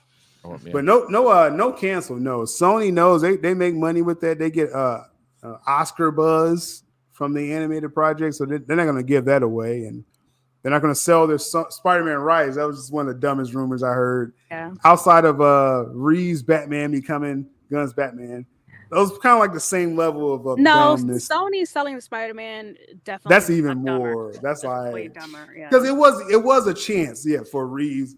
It was again, but that conversation happened 2 years ago, y'all. Like people acting like this is new news that Gunn thought about using Pattinson, like So that was actually a possibility, but then Reeves like, these are receipts. This is what I'm doing out here. Okay, Gunn chilled out, but. Selling your Spider-Man rights as just business-wise, you're gonna lose so many shareholders. You're gonna lose like people investing in your company because you sell the rights. Sony's Japanese, the Japanese company. They not happening. They pretty business savvy. Yeah, they not making products, but they know how to make products. They bought their money, man. It's like, come on now. I own the rights. Everyone has to come through me. For a live action Spider-Man, someone wants to make a Spider-Man movie, even if we the golden ticket. That's like the golden ticket right, to the exactly. Willy Wonka factory. They ain't letting that go. That's the money right there. What is? I think the only thing bigger than that is Batman rights, right? Probably. Spider-Man rights are just that's 1-2 right there. You think they're gonna give that away? come on. Nope. That's crazy. So. Interesting stuff. As we close this down, next week we'll entertain other foolish ideas that people have in geek entertainment. But coming forward for this platform, well, first off, I have my other channels that I do as well. We got the Superman channel. We actually have a Batman channel as well too, where we're going to be diving into. To Syl over there in the Superman channel. Oh, good stuff going with Superman. You need to go over there and go subscribe to him. Okay. Go subscribe to the Superman channel. Yeah, go subscribe to the Superman channel because we're covering obviously all the stuff leading up to the Superman film, but then we're going to be going through like retro stuff as well too. So having a lot of fun with the Superman channel. Good stuff on that Batman channel already too. So we're launching we got the Batman channel going and other things going. For YouTube algorithm reasons, we spread it out a little bit. So fun there. But then tonight, me and Carlos, we're doing the season finale of Creature Commandos. They got season 2 coming. 3 o'clock in the morning. 3 o'clock in the morning. 3 o'clock. I'm about to go take a power nap. I'm gonna be good. But we tell me about it. It was rewarding last week because we got the Batman reveal in real time, and that was really cool. The engagement we got for that. So this week, and again, I have no inside word on this one, but I'm expecting to see Superman. I think Gunn's gonna have Corn Sweat Superman fly through Creature Commandos. I really think we have a chance. Why not? Him or Supergirl. Yeah. Free commercial. I think there's a chance. For that. So we'll be live. What if it's Lobo? Watch party. Maybe. I'm expecting something big though, because you gave us Batman, and it would have been a whole sequence if he was comfortable with the suit. So I think you got Superman though. I think because if you think about it, after Batman, Carlos, like. Yeah, and we already know it's got to be Wonder Woman or Superman. We already know Frank Grillo's character is going to be in Superman, so it's like it only makes sense to kind of shoot him in. And it's supposed to be a post-credit scene with Creature Commandos as well too. And see that show there, like I have very low expectations for Creature Commandos going into it, and I got to say, when you make me care about a Weasel story, I'm like, you may have got me. You may have got me on that one. Like you may have got me with this show, and it's mature as heck. It's all over the place. Jules, I think you would actually binge it one day. I think you would actually be like one day. Only once we're in the clear with the whole Gunverse. I'm not giving him any ratings. I only got one confusion. Didn't Weasel kind of die in the Suicide Squad, and it's technically canon? Don't they kind of at the end? He survived at the end. Yeah, he survived. They showed him running around. Yeah, that's right. He was running around the post credit. Yeah, he got up. He got up out of the water. Yeah. And so no, he's like a very interesting character in Creature Commandos, like out of nowhere. But yeah, Jules. Like, so you're saying you're gonna wait and see, like, is this world even gonna be a thing before even? Yeah, I'm not giving him any ratings and let WBD think that I want that. Oh. Okay. All right. Fair enough. Fair I'm just being straight honest. to the point. That's why you're here, Jules. That's why you to be honest. But she ain't giving any free points out to anybody. No, I'm not hate watching nothing. One thing I think you will binge that one day because you like Peacemaker. I don't put you out there in front. I did like. Whoa. Yeah. So I think you'll like this actually. I did You're like already a Gunn simp for stuff James Gunn, before. Jules. Come on. I used to like James Gunn's work before this whole DC shit popped off, but. Yeah, I know. It's you know. Come to the dark side. We have. Nope. I will say though. With Creature Commandos, I don't know if y'all feel this way. The writing that he has in this show though, it's probably top notch when it comes to superheroes. Yeah, like next to like maybe Guardians 3, but I do love how he's world building in this show. So like opening up everything, it's pretty cool. Now Gunn is a pretty good writer actually, and in this show you give him like 20 minutes or so to make like a D-list character, you know, have a moment. He's actually good at that. And we'll see if 2 hours for Superman. We'll see what happens when he does that. But these smaller projects, he could do this the rest of his life. What he's doing on this show. Yeah. So we'll see. We'll see overall. But that's what's going on that will be live on the Superman channel. I'll go live over there for the Creature Commandos season finale watch party. Me and Carlos will probably chat up about whatever's in the DCU news, and then we'll check out that show, see what's revealed. You know, we do that live. Carlos, outside of that, what's going on with you? So since we're on the DC topic, I have some things rolling out for DC shows. I'm taking a little bit of your knowledge when it comes to the algorithm of YouTube. I started a new channel for Real Talk DC, but then I also have on my original channel, Real Talk Productions, I have a new show with Cuban Comic Fan. It's going to be called From Gotham to Metropolis, and that's going to be all things DC, where they're talking about figures, you know, maybe some watch-alongs on there and stuff like that. So we got a lot of DC stuff coming for 2025 when it comes to Real Talk Productions. I'm really excited. So cool, good stuff there. You definitely gotta find that YouTube algorithm. That's the yes, sir. That's the best advice I can give anyone. Speedy, yeah, and links in the description for Carlos as well. Speedy, what's going on with you? Other than that, we did our first podcast for 2025 Geek Culture Congress podcast on the YouTube channel. We do it live, and then we put the audio version up on the podcast feed. I've been doing some Voltron videos whenever some new little tidbit of the live action comes out. Any news or anybody talking about anything. Nothing has hit recently, so been a little quiet on that side, but I'm still quietly waiting, trying to do different things on that. On the video side of things, other than talking about Marvel DC that we because that Voltron about to go in production. So that's give me a subscriber there. Help me become a famous YouTuber one day, and I can quit my regular job. Okay. Hey, amen to that. Amen to that, brother. Yeah. Amen to that, brother. Check out Speedy's links. One day maybe I can. Links retire. In the description.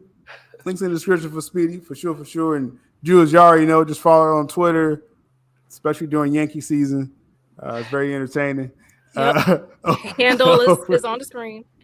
To check out Jules over there as well. And a side note, me and Jules, we got the Rumble show. It won't be. We're not doing it this week, but next we'll be Thursday, back next right? Thursday. Yep. Next 6 o'clock, I believe it is. We'll be on live. 6 p.m. Eastern. Make sure you send that link early. Yeah, for real. Yeah, World Views is definitely. I will say, like, if anyone in their feelings, it's probably ain't gonna be the show for you over there on Rumble. I'm just gonna say it like that, like, because it's some strong viewpoints, and we like to have the conversation, though. You know what I mean? And me and Jules don't always agree on everything. Like, there's a stronger version of that show. Maybe y'all never see, but on Rumble, we'll have that nice conversation overall. And it's about world news, almost like TMZ type stuff as well. Yeah, if you like to think rationally and objective about things, then you'll probably know. If not, then not everybody does. We're not in your bubble. We're breaking the bubble. That should be the name of the show. Breaking the bubble. No, that's not the name of the show. But there'll be Jules on Rumble. Just search sylabdul on Rumble. You'll find the platforms over there. So we're gonna go and wrap on out of this one here. Appreciate all the support. Like I said, all the links are in the description. I'm just stalling until I get to my video. Okay, here we go. We out. Stay tuned.